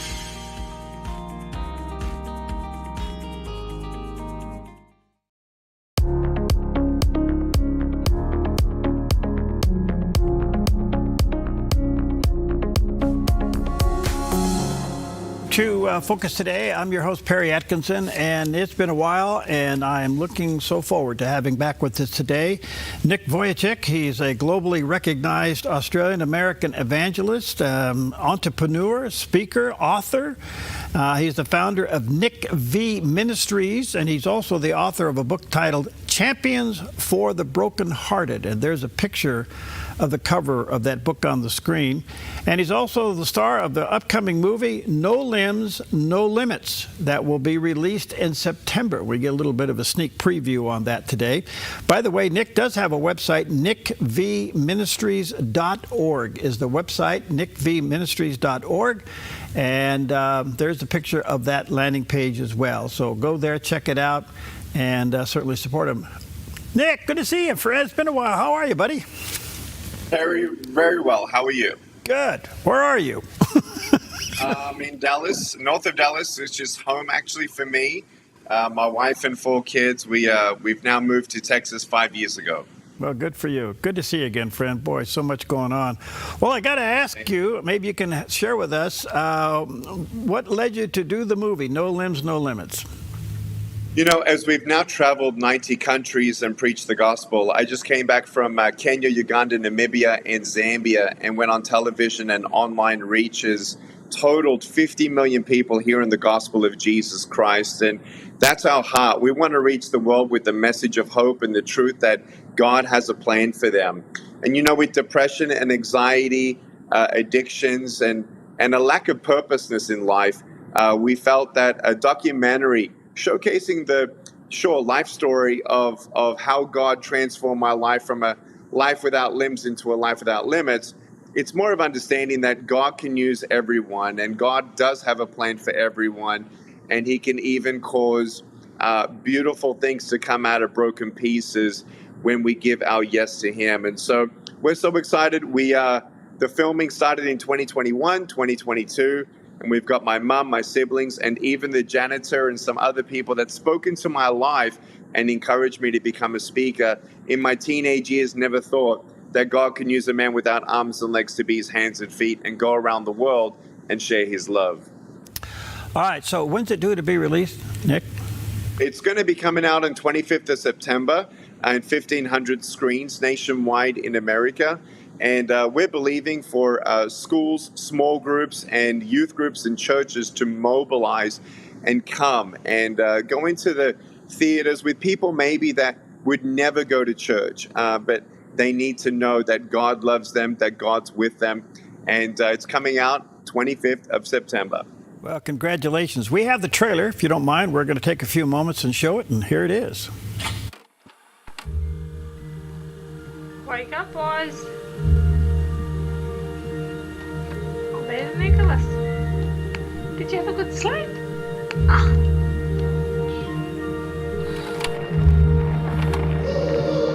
Nicholas Vujicic attacks life with a fierce independence. Nick was just that boy that wanted to be normal. Whatever normal is, he just wanted to be like everybody else. But that is not what he's been allotted. He's special.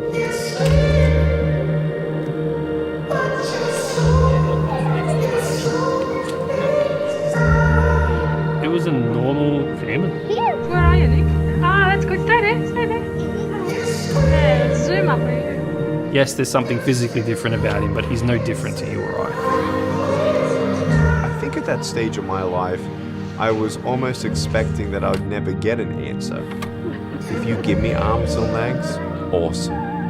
But if there's something more to this, I'm open to it. So when did you first think, oh, he should be a speaker, he should tell his story? No, I had no thought of that. I knew. He decided he's going to go into the world. That again. G'day, how you going? I'm Nick. I just want to share my story with you today. And that's exactly what he did. There's going to be some storms in your life. I really believe strongly that God lets us go through these struggles so we can help each other out as well. I want you to believe that you are special, but you've got a beautiful heart. Despite your disability, you're full of joy, you're full of happiness. Tell them what your hope is, Nick. Well, the world's about to see Nick. And it'll never be the same again.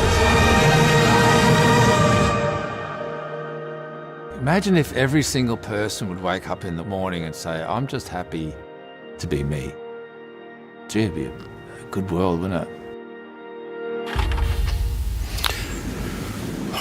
Wow. All right, coming to the theaters on September 25th. Nick, what a beautiful story. I mean, I don't know if you remember this, but years ago, I think when you were first starting out on your speaking tour, you came through the Pacific Northwest.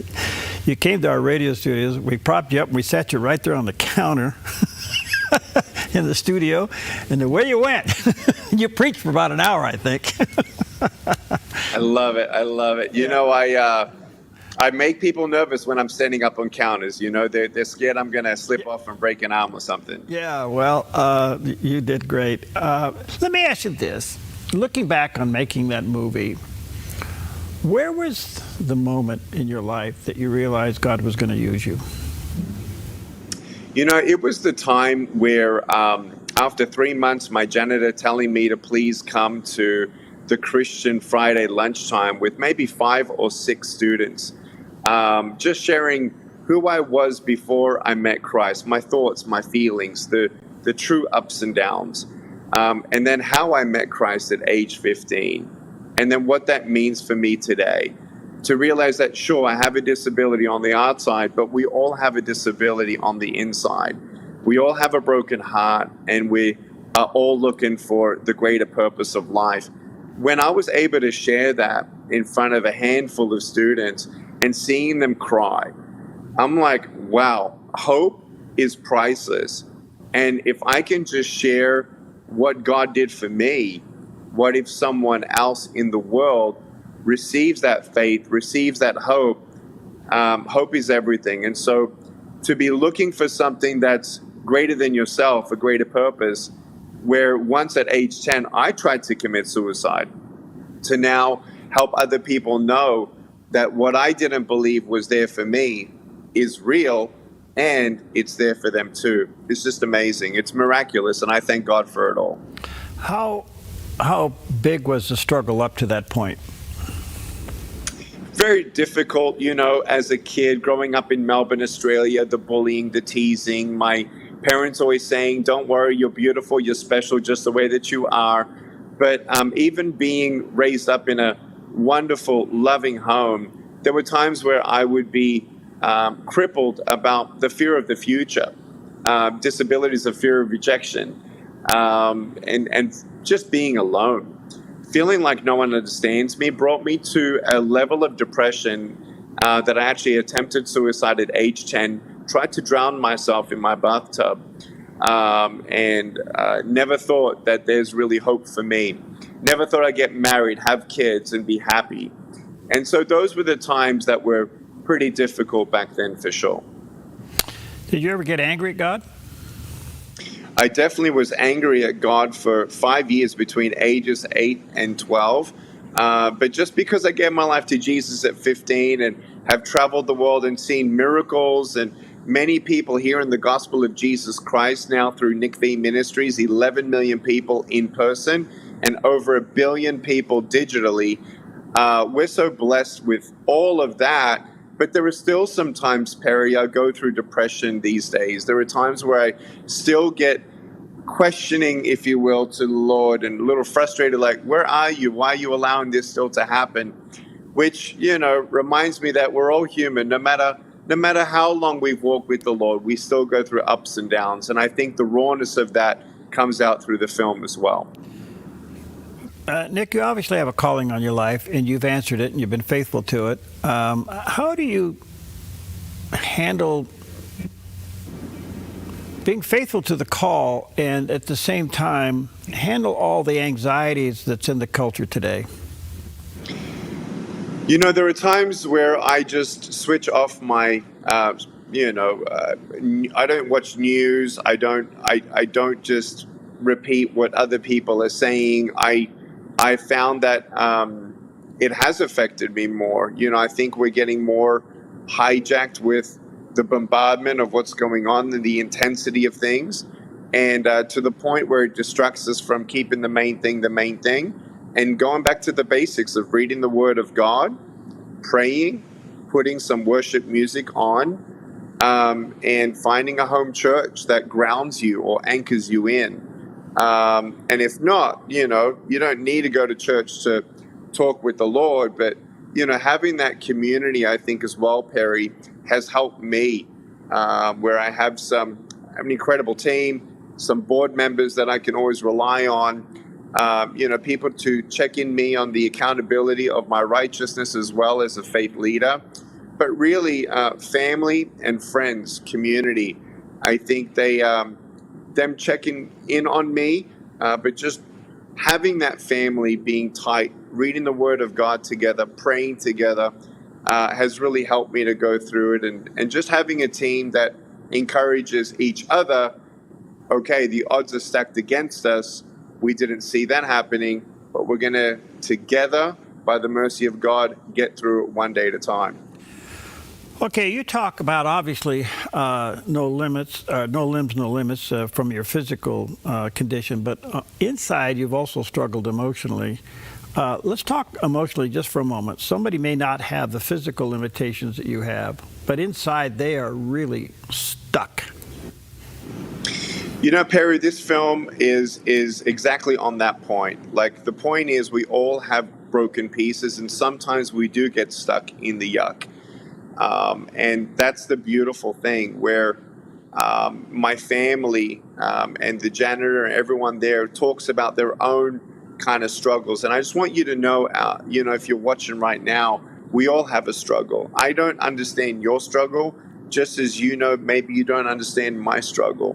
But it's not about having no limits and achieving anything or succeeding through something. It's about understanding that it's not about what we can do. It's about what God can do with your broken pieces and your yes. And it's a daily surrender to say, God, I don't understand what's going on. This is how I feel. These are my thoughts. And He knows them well. But talking through that with Him in prayer and saying, God, help me, give me strength. And reading Philippians 4:13 over your life has helped me to go through my darkest times and valleys, and asking people to pray for me when I can't pray. And I just want you to know that I never knew that when you don't get a miracle, that you can still be one. And whatever disabilities or things that you're stuck in, when you look at the word disabled, disabled, when you put a go in front of the word disabled, G-O, it spells God is able to do exceedingly abundantly more than you can ever ask, imagine, or attain. And so, yes, there are limitations and always will be with Nick, but nothing with what the Lord can make out of our life story. Your history becomes his story. And if we can just help one more person out there going through depression or abuse or some kind of brokenness, we know that there are no limits as to what God can do with you. Yeah, so beautiful. All right, let me take a quick break. Again, folks, be looking for the film or the movie coming out September 25th, No Limbs, No Limit. In the meantime, get a copy of his book. It's powerful. Champions for the Brokenhearted. There's a picture of the cover of that book on the screen. Check out Nick's website, nickvministries.org. You can go there, find out what he's doing, support him. We'll be right back.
Men of Southern Oregon, please join us for our next Game Changers, June 27th, with Eddie Penny. He's the author of Unafraid. He was on SEAL Team 6. He's got a thriving ministry and podcast. Can't wait for you guys to hear his story. He'll be in Grants Pass, June 27th, 6 p.m. That's the time of our event. The meal will be at 5 p.m. Please join us June 27th with Eddie Penny at the next Game Changers. Register online at GameChangersNorthwest.org. See you then.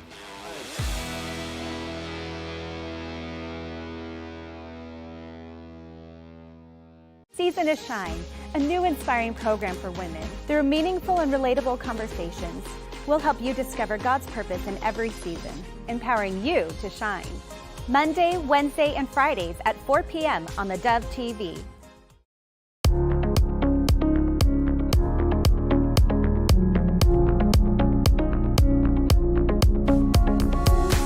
Welcome back, and honored to have back with us today Nick Vujicic. You probably have seen and heard of him, but he is so powerful all over the world, globally recognized as an Australian-American evangelist. He's got a movie coming out this September. You got to see it. It's called No Limbs, No Limits, and check it out. It'll be in the theaters on the 25th of September. And his book, equally powerful, Champions for the Brokenhearted. And there's a picture of the cover of the book. Nick's website is nickvministries.org. Nick, I was thinking of this during the break. Do you deal with physical pain? I do, constantly, every day. It's something that... I remind myself that there's definitely incredible other role models of shining the grace and mercy of our Lord and Savior Jesus Christ through constant pain on levels that I can't imagine, such as Johnny Erickson Tata from Johnny and Friends Ministry. Mm-hmm. And I have friends around me that do have chronic pain, but yes, indeed, I do deal with pain, and so far don't need any pain meds.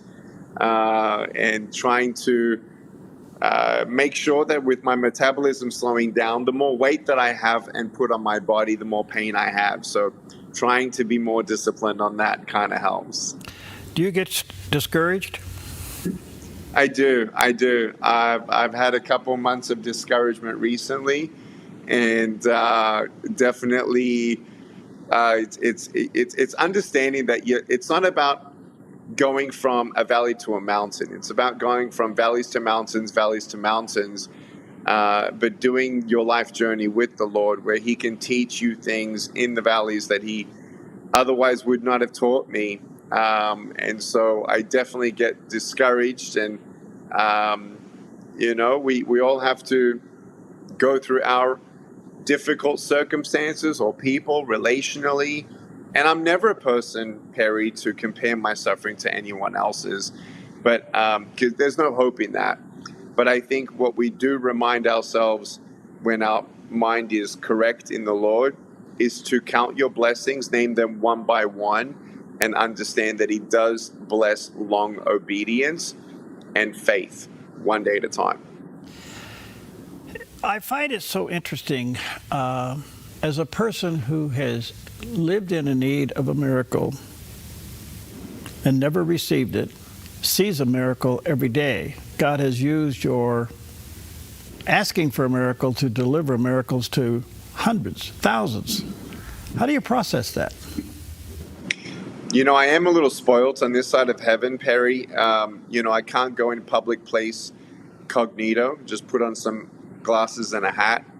People come up to me and they share about how the video changed their life, or the book changed their life, or whatever, preaching.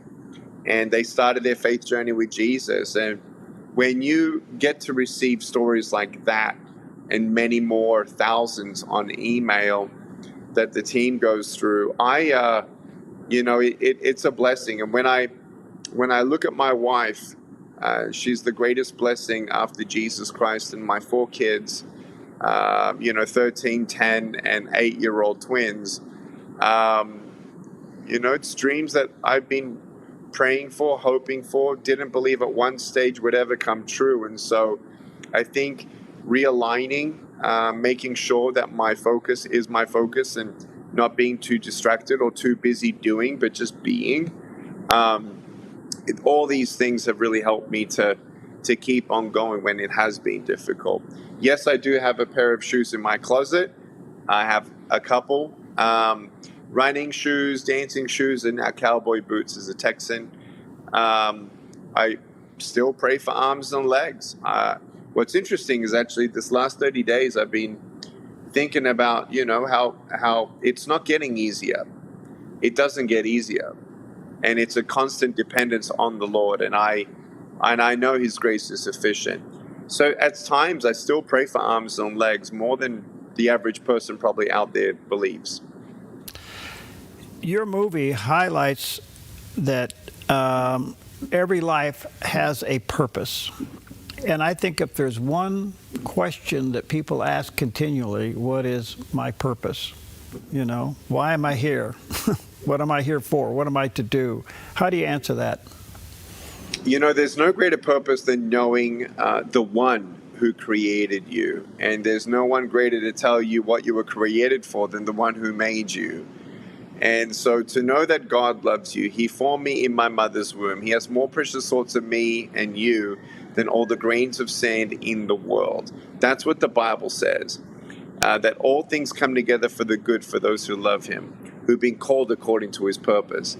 When you are at one stage broken on the inside, or behind prison bars in the spirit, emotional, psychological, mental, maybe you've gone through abuse, whatever that difficulty is, when you have come to the only one source of hope and healing, and you realize that there's a world of people who don't have that healing or knowledge of the fact that there is hope. What if we've gone through what we've gone through just so we can help one more person know, don't give up? That, to me, that one idea, that one true day that's coming in heaven, that I'm going to be in heaven with arms and legs. I'm going to hug you in heaven with arms and legs. And then I get to also hug people in line who've seen a video or seen this film and said, hey, that film changed my life. That's when I realized God has a plan for me too.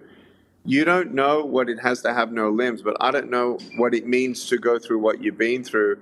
And God never wastes your pain. And so if it's just for the one more person to be used in heaven, it's you, it's me, for that eternal gift, to help one more person on this side of heaven know that heaven is real, and to know God as a friend, as my king, as my master, as my everything, but to have that intimate relationship. Love God with everything you have, and in turn, you love your neighbor as yourself, to go out there and make the world a better place, one person at a time, to let them know Jesus loves them too. What would you say this morning, Nick, to somebody that's battling low self-esteem? I want you to know that no matter who you are, what you have, what you don't have, what you can achieve, what you think you can't achieve, I want you to know that your value has nothing to do with those things. You're a child of God. I'm royalty, but I'm being adopted as a son in royalty. And it's not because of what I've done. Jesus died for me before I was even born, right? So to know that I'm loved, you might not be loved by the world. You might actually be betrayed by the closer people around you. But go to the truth. When the world says you're not good enough, get a second opinion and read the word over your life.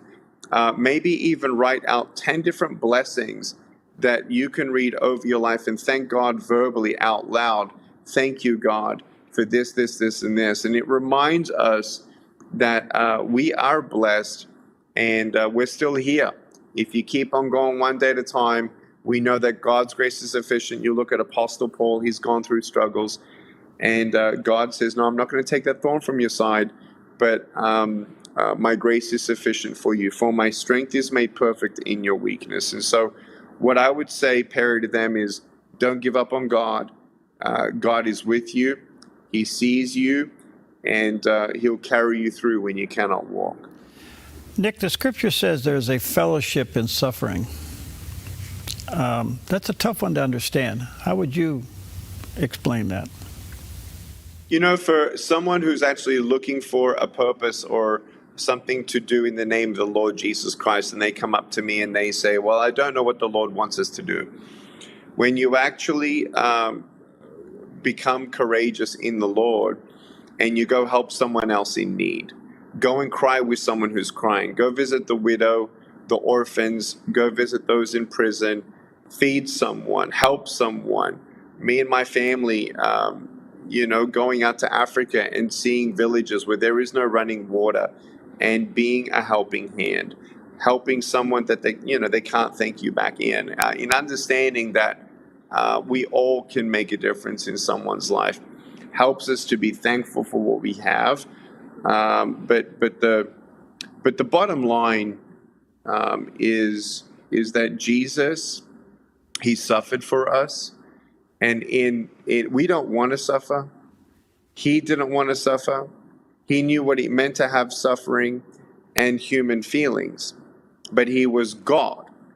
And he went through that sacrifice on the cross because of the joy of seeing you in heaven in his mind. In that, when you go through suffering, not only can you more understand a little bit more of the pain that Jesus went through for you on the cross, but also embracing brothers and sisters in Christ that are going through depression, praying for them, checking in with them, giving them a verse of scripture. That is called a family. That's when you really love your neighbor as yourself. Not just say, God bless you, I'm praying for you, and you're not really. I think there is a deeper understanding of the joy of the Lord and his sufferings, that we are dying to ourselves. We're crucified with Christ, yet we live. And as we live for him. And we do now in our life what Jesus would have done if he was here, which is be with the brokenhearted, set the captives free, be an encouragement for people, cry with them, walk people through their valleys. And there are blessings in that are unspeakable. And that's part of our purpose as well. And that certainly fits the whole theme of the book called Champions for the Brokenhearted. Let me encourage you to get a copy of this book. I'm sure you can get it online. And go through Nick's website, nickvministries.org.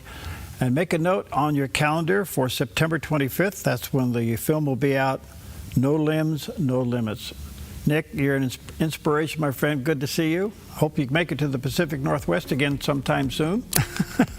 Thank you, Perry. I really appreciate this. And if there's anyone who'd like more information on this and how you can be involved in this crowd effort and investment, go to screenmission.com or nickvfilms.com and let everyone know about it. And let's see more people find hope. Thank you, Perry, so much. All right. God bless you, friend. Good to see you.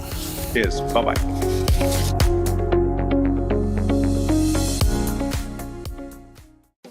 Since 1934, Grange Co-op has been more than just a store. We've been a cornerstone of our community, owned by people like you. We proudly offer top-quality farm and ranch supplies, including our own Rogue feed, as well as workwear, Western apparel, garden essentials, and pet care products. By signing up as a Grange Rewards customer, you not only enjoy exclusive benefits like special offers and 1% back on most purchases, but you also become part of something bigger, a cooperative that you own and help shape. Join Grange Rewards today.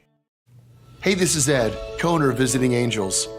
To continue to serve our seniors, we need more caregivers with a heart to serve. Our mission statement is honoring the art of giving, which means we honor you, the caregiver. We know it's our people that make Visiting Angels the best in-home care provider and a great place to work. Come be our next amazing caregiver. Give us a call or apply online. At Visiting Angels, we're committed to you because we honor the art of giving. The Lennox iComfort S30 thermostat can sense changes in your environment. It even knows when you come and go. So now your home's most important system is also the smartest. Metal Masters can give you the smartest home comfort system available. It knows when you're away and adjusts when allergens and humidity get uncomfortable. Trust Metal Masters to provide perfect air for your family. Lennox. Air is life. Make it perfect.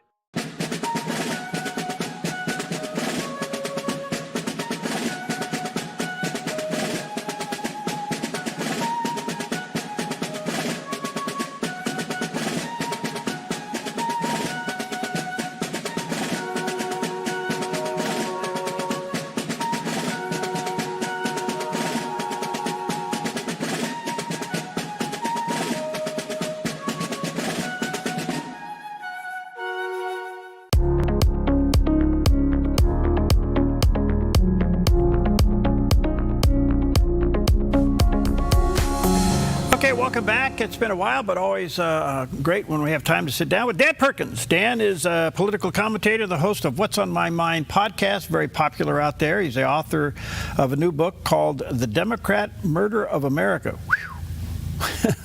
Wow. We'll talk about that. And check out his website. He has a couple of websites. There it is, The Democratic Murder of America, the cover, the picture of the cover of the book. And let's see, murderofamerica.com is the website for the book, and Dan's normal website is danperkins.guru. And there you go, the picture of the landing page of both. Brother Dan, good to see you, friend. How are you, bud? I'm fine, thank you. And yourself? Good. Good to see you. Lots to talk about, short amount of time, as always. You and I ought to do a podcast. It would only take us 3 weeks to get through it. All right. Prime Minister Starmer is out. He has resigned. This makes number 6 in 10 years that the Labour Party has produced over there. He says he's going to stick around until a new one is elected. But what's your take on that story? Take on that story is that there are two backstories that are extremely important. There was a report released last week by a study group in England that went back and looked at violent crime for the last 30 years. And what they found, Perry, was 250,000 women and girls were raped in England. And there are people who are saying that that number is woefully short, that it's probably closer to 1 million. And they're blaming it to the immigration coming into there, which is 90% Muslim. Now, if you look at the other side of the story, according to the Quran, the followers, when they come into a country, in order to change the country for the longer term, must rape the women. By getting them impregnated, you are diluting the original race of the country and bringing in the Muslim content. It's happening not only in England, but in France, in Germany, in Spain, Italy. It's a serious problem. It's such a big problem that the Prime Minister tried to do something about deporting these people. And remember, they're not illegal. Because of the modification of the rules, if you were in any part of the world that was part of the Grand Kingdom of England, you could transfer it to any country without any problems. So that hundreds of thousands, millions of Muslims have come into Europe legally and are changing the whole population. So not only is the British Prime Minister out, but now the European Union is looking at how are they going to deal with this problem of this massive influx of Muslims who have come into the country, and they're trying to change many of the countries in Europe to Shia-compliant states. And so the British people are angry, no end, and that's why the guy lost the confidence of the people, and he's out. Do you think the Labour Party as a whole recognized what you just said? I don't think they recognize it publicly, but I'm sure they recognize it privately. And what we're looking at is the difference between how European nations are handling the problem versus how the United States under Donald Trump is handling the problem. And remember, we have a problem of illegal immigrants. They just have a problem of over-immigration from the Muslim countries. We at least are trying to rid our country of the criminals, 600,000 or more that came in under the Biden administration, and the rest of them. And what we have is I'm saying this for the first time on the air with you, we are now in a civil war. And that civil war is between the red states and blue states as it relates to the role of the government to enforce immigration laws and to try and maintain peace. Yeah, well said. Well said. I don't want to leave England quite yet. They're going to have an election. The people are uprising. They've allowed this weird thing of the coexistence of parliamentary common law with Sharia law. And the citizens are now seeing that that's a bad move and very dangerous. Does this possibly open the door for Nigel Farage to become Prime Minister? Yes, it does. That's an excellent point. And I want to point one other thing that I missed, and I apologize.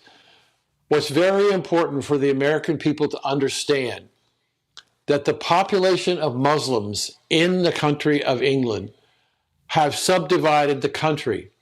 There are places not only in the countryside, which are no-go zones. We now have places in the city of London that the police will not go into for fear of their own life because of the concentration of radical Muslims in those areas. So they're subdividing the country. They're dividing and conquering, Perry. They're creating all these no-go zones and putting in their own government, putting in Sharia law, and little by little they're taking over the country pieces at a time. And that's part of the thing that the British people are really angry about. Do you think the monarchy understands this problem? Yeah, I do. But the monarchy is a figurehead. They really can't. I mean, the king can meet with the prime minister once a week and how are things going and what's going on and all that stuff. But really, the monarchy they have some power of influence, but they have always been reluctant to be involved in political issues in their own country. Well, it looks like the pushback has begun. I guess the big question from the Dan Perkins point of view, is it recoverable? Wow, that's such an important question. I think the only way I can answer that, Perry, is, it's going to be you're going to say, where did he get that one from? The real problem in Europe and in the United States and most every other nation in the world, but Europe particularly, is that the Muslim population in those countries are outbirthing the locals by many times. A Muslim family could have 7 children. A European family might have 1 or 2. We all know the problems of the aging population of the world and the diminishing populations. China's lost almost 500,000 people. Half a million people in the last few years, and growing rapidly, so that they are younger, they have more children, they have more activity, and they're committed under their commitment to Sharia law to bring about change for the Muslim people in making these countries Muslim countries. So I guess one of the questions that pops out of this, Dan, and I do want to move on, but it would seem to me if they've had this abuse of women at the numbers that you've given us, that obviously is broken law. Why can't they bring to justice those who are guilty of that law? Will. I mean, that's the bottom line. I think that the elected leaders in the government and the bureaucrats are afraid of the Muslims. They're afraid they're going to get killed, or they're afraid they're going to be accused of racism or sexism or whatever, and they're going to lose their jobs and their pensions, so they don't push back. Okay. All right. That's a good answer. All right. I want to get into the headlines and what's going on. As you know, Vice President Vance, is over there trying to bring the MOU in for a landing. Yep. There's still some problems with Hezbollah there in Lebanon, and there's a lot of pushback inside the United States from Republicans on the MOU. They don't like what's in there. And I think the thing that's really alarming to me is when Vice President Vance publicly scolded Israel. It's kind of like, knock it off. You wouldn't be there if it wasn't for us. I mean, they can say that behind closed doors, but to say that publicly has gotten a lot of pushback. What's your take? There's a lot. You're right. There's a lot of people in politics in the United States who have strong feelings, one way or the other, about Israel and Jews. I think it's fair to say that the Democratic Party is no longer a friend of the Jewish state or the Jewish people, whether they live in Israel or live in New York City or any other part of the country. We had Joy Reid yesterday saying that she would not support any candidate for office. Not that it makes much difference, but she got airtime out of it. Any candidate who is supporting Israel, that the United States should support Israel. She's not supporting it. She thinks that we should abandon our relationship with Israel. I think that there are a majority of people in this country who still understand the horror of the Holocaust and the massacre of 1,200 civilians in a Hezbollah attack in Israel, and on and on. I can't think of any in history, any country, any nation of people that's been more persecuted than the Jewish people. But I think that the quote, in my opinion, which is the most remarkable quote of JD, when people started to criticize the memorandum of understanding, he said to them, "So what's your solution?" And nobody has one. Everybody has an opinion what's wrong with the MOU, but very few people have any suggestions whatsoever on the left of what they would change and what they would do differently. because our former president, Barack Obama, operated under an MOU in many cases rather than try and bring a treaty to the Senate to pass because he knew they wouldn't. So he had an MOU and he executed himself as president, but didn't involve the Congress. There's some reason at the moment that the Democrats seem to have forgotten what Mr. Obama did, and it's okay for Obama, but not okay for the president. But I think the idea of turning the table, okay, Democrats, what would you do differently? What is your solution to the problem? And they haven't been forthcoming. Okay. Good answer. All right, let me take a quick break. Got some big questions on the other side. Let me say to our viewers and listeners, check out Dan's website, or excuse me, his podcast, What's on My Mind podcast, where you can pick up podcasts, and his new book, The Democrat Murder of America, Demagoguery in the First Degree. There's a picture of the cover of the book. And that is also the website, murderofamerica.com. We'll talk about that when we come back. And his other website, danperkins.guru. We'll be right back. I'm Susanna, and I contracted KA Designs to do custom cabinets throughout my house. We chose a really beautiful maple wood that really creates like a nice airy space. Everything was custom, and it was really cool because I got to literally see it come to life in person. We love to entertain, and we have a large family, so it just, everything came together perfectly, exactly what I wanted. I highly suggest KA Designs if you're looking to design your dream house. Go check them out in their showroom. You will not be disappointed. What if the school you chose shaped who your child becomes forever? At Rogue Valley Adventist Academy, every lesson begins with purpose. We are a pre-K through 12th grade private school built on one mission: to educate, mold, and inspire service through a personal relationship with Jesus Christ, where students find their voice through music. Build tomorrow's solutions in our makerspace. Compete with heart and integrity on the court, and prepare for real life every single day. RVAA is a safe, student-centered community where every child is known by name, not just a number. From pre-K through 12th grade, your child will be challenged, supported, and loved. Enroll now. Openings are limited. Visit rvaa.us or call 541-773-2988. Rogue Valley Adventist Academy, located in Medford. Join in and stand out. This little light of mine, I'm gonna let it shine, gonna let it shine. This little light of mine, I'm gonna let it shine. This little light of mine, I'm gonna let it shine, gonna let it shine. Oh, shine.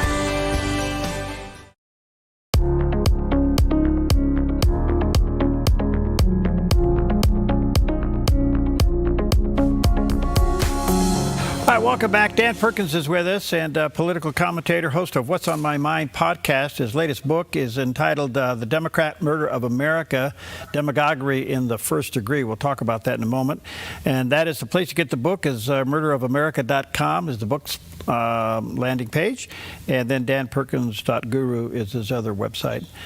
Dan, the MOU was created to create a 60-day ceasefire in which hopefully they would put together a hardcore, reliable peace agreement. Not a treaty, but a peace agreement, so it doesn't have to go to Congress. I'm having a hard time getting the MOU to fly. Do you think it will, ever? Well, that's a great question. You get another gold star today. I really look at that there's an issue that's tangentially in the MOU, but not being discussed. And I'm not even sure it's being discussed in Switzerland at the moment. And that is the disposition of the 1,000 pounds of enriched uranium. Now, the president said several weeks ago that the only two countries in the world that would be capable of removing this uranium would be the United States and China. And you and I have had a conversation about that. I have grave concerns that is going to be a major, major sticking point. And here's my concern. That we know where the uranium is. We know that it's about 1,500 feet underground in a granite mining a mountain. And the problem is, how are we going to extract it? Are we going to send the Corps of Engineers and create an extraction team and set up a base camp to begin to dig down through 1,500 feet of granite to try and find these 1,000 pounds of uranium? And if we do, what's the likelihood that our troops for the Corps of Engineers may come under attack from either the Revolutionary Guard or the remnants of the Iranian army, and we're going to have to then bring in more troops to surround the perimeter to protect those people that are there, and those troops are now going to be subject to attack, and we're going to start sending body bags home. I think that's a huge issue, and is from what I can gather, is yet to be discussed. They want to get the dust out, as Mr. Trump said, but it's not as easy as just getting the dust out. So I believe we're incredibly vulnerable to a major collapse of this whole agreement on how we excavate 1,000 pounds of enriched uranium and get it out of the country. Okay. Is there another way? I'm sorry? Is there another way to take care of that? Oh, absolutely. problem? Absolutely. You and I have talked about it. I sent you a video. Did you watch the video? I did. Do you want to mention it? Do you want to mention it? Sure, absolutely. I mean, I've talked about it. I think that in my book, thriller on radical Islamic nuclear terrorism, The Brotherhood of the Red Nile, book 1 is called The Terrorist Perspective. And I wrote that first volume because I wanted to help the American people understand how these people think, why they hate us, and why they want to destroy us, and what they're going to do. And there are 5 senior officers who each are given the responsibility to come up with possible attack with nuclear weapons against the United States. And they each present to the team, and they select an attack, and they decided to attack a oil refinery in Texas because it's tied into the national oil grid, and they could contaminate a significant portion of the oil supply and the ground and have to move millions of people out of the area. They use a dirty bomb, a series of dirty bombs. Dirty bombs are not nuclear weapons of mass destruction. They are nuclear weapons of mass disruption. Disruption is the key. They don't destroy property. Look at Chernobyl when the power plant had a leak out of the reactor.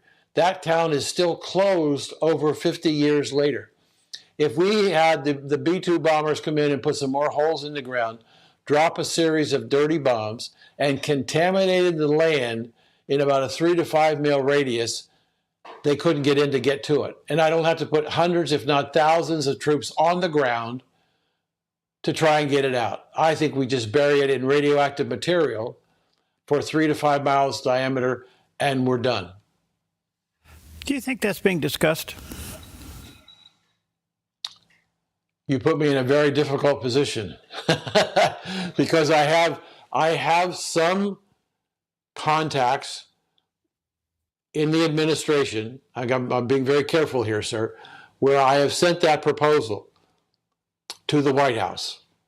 I have been told that the administration is most concerned about how we dispose of this radioactive material. And I was told as late as a week ago, after I talked with you, that it's being considered. Whether it's all adopted or not, I don't know. But they're looking for alternative. And this is a non-lethal way to just settle the problem without to put thousands and tens of thousands of American soldiers on the ground and put them at risk. And so I was told it's not off the table yet. Brilliant. All right, I'll leave it at that. I know we've got to be careful here. Let me ask you this. Let's go to your book. As you notice, I struggle to read the title.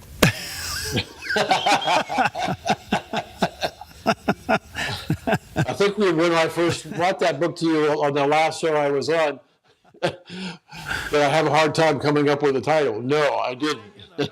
You're Dan Perkins. I'm not. I just I look at that title and I go, wow, that's pretty provocative. Anyway, what's your message here, Coach?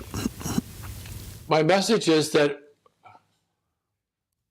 as we've been out about 2 weeks, and I've done something in the neighborhood of 6 interviews. I did one last night with an old friend out on the West Coast, and he listened to the preview or the review done on a podcast, and he said, why hasn't anybody else taken the stand that you have? Because what you're talking about is history. This is not a political book. It is a book of the history of violence in the Democratic Party from its very founding. And he asked me all kinds of questions about what about Martin Luther King and his assassination and Kennedy and all these things. And the book is full of history. The most common response that I got from people who have read the book have said, how come I didn't know that? Why wasn't I taught that in school? That's a question I can't answer. You have to ask the education system. But when you do a book based on history and you cite page after page after page, the reference point of who said it, when they said it, what was the context, it becomes more difficult to dispute. You know, we talk about in the book that the Southern Democrats were not in favor of the revolution because from an economic standpoint, England was their number one buyer of Southern cotton and tobacco. And if they felt that if they got into war with England, they would lose their cotton business, would bankrupt them. So they didn't support the war. When we get into the Civil War, the South was in favor of slavery because they wanted to move their cotton production to the West where the ground was more fertile and was not as tired as it was.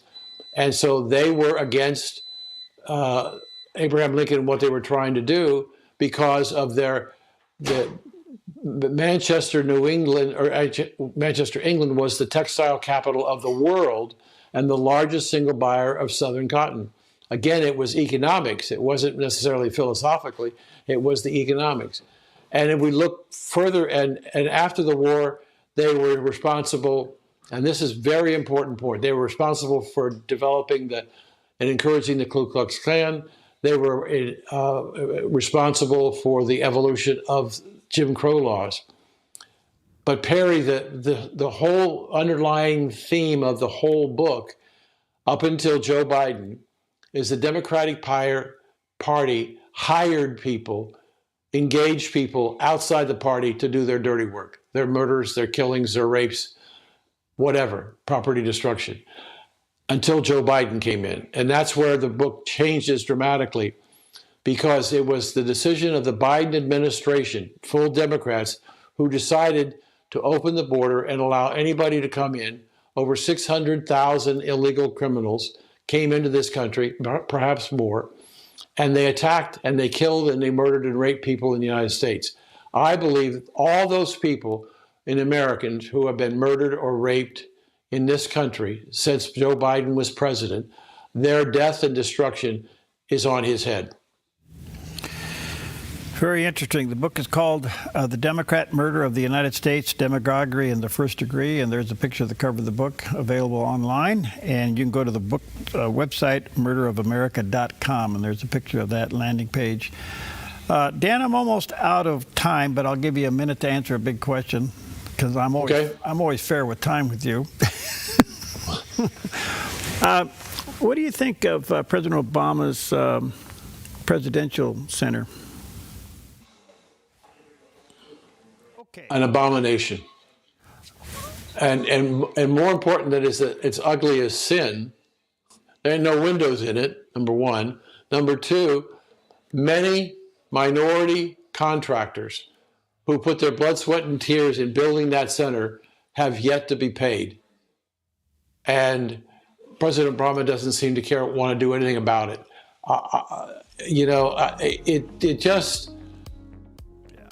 It doesn't seem to me to be a friendly place. It looks very, very Star Wars bad guys kind of building.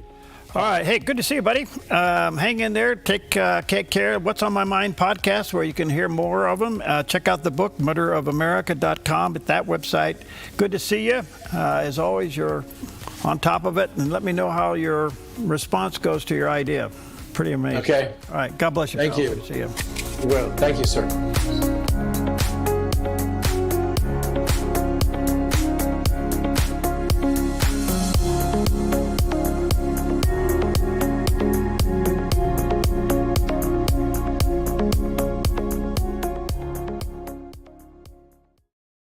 Ministries on the Move spotlights how God is using everyday people and organizations to bring light, love, and transformation to others through inspiring conversations and real-life stories. Join me Tuesdays and Thursdays right here on theDove TV. Come fall in love with Northridge Senior Living, where contemporary sunlit interiors meet old-world elegance. Walk through our lovely hallways and enjoy the fun staff-led activities. Forge lasting friendships with other residents and our exceptional caregivers. Dine in style. Gather near the fireplace under breathtaking chandeliers. Our reasonably priced apartments are spacious with private balconies. Northridge is Christian-owned and operated, pet-friendly, and only 2 blocks from Asante Rogue Regional Medical Center. On-site, in-home care is available. We also offer senior adult daycare. Your loved one can spend the day with us and the evenings with you. Northridge Senior Living, your home.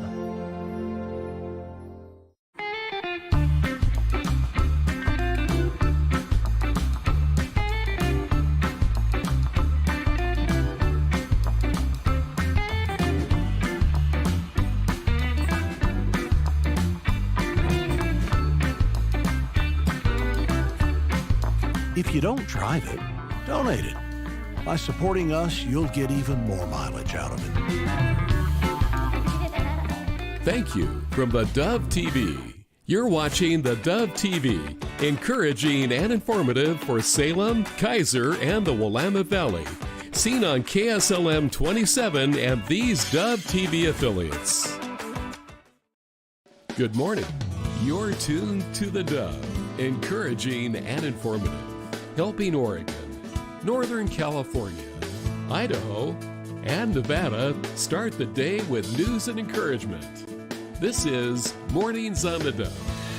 Well, good morning to you and happy Tuesday. Welcome to Mornings on theDove. And no, I'm not alone because, ta-da, there he is. Hey, it's always great to be with you. Yes, there he is. Steve Jones.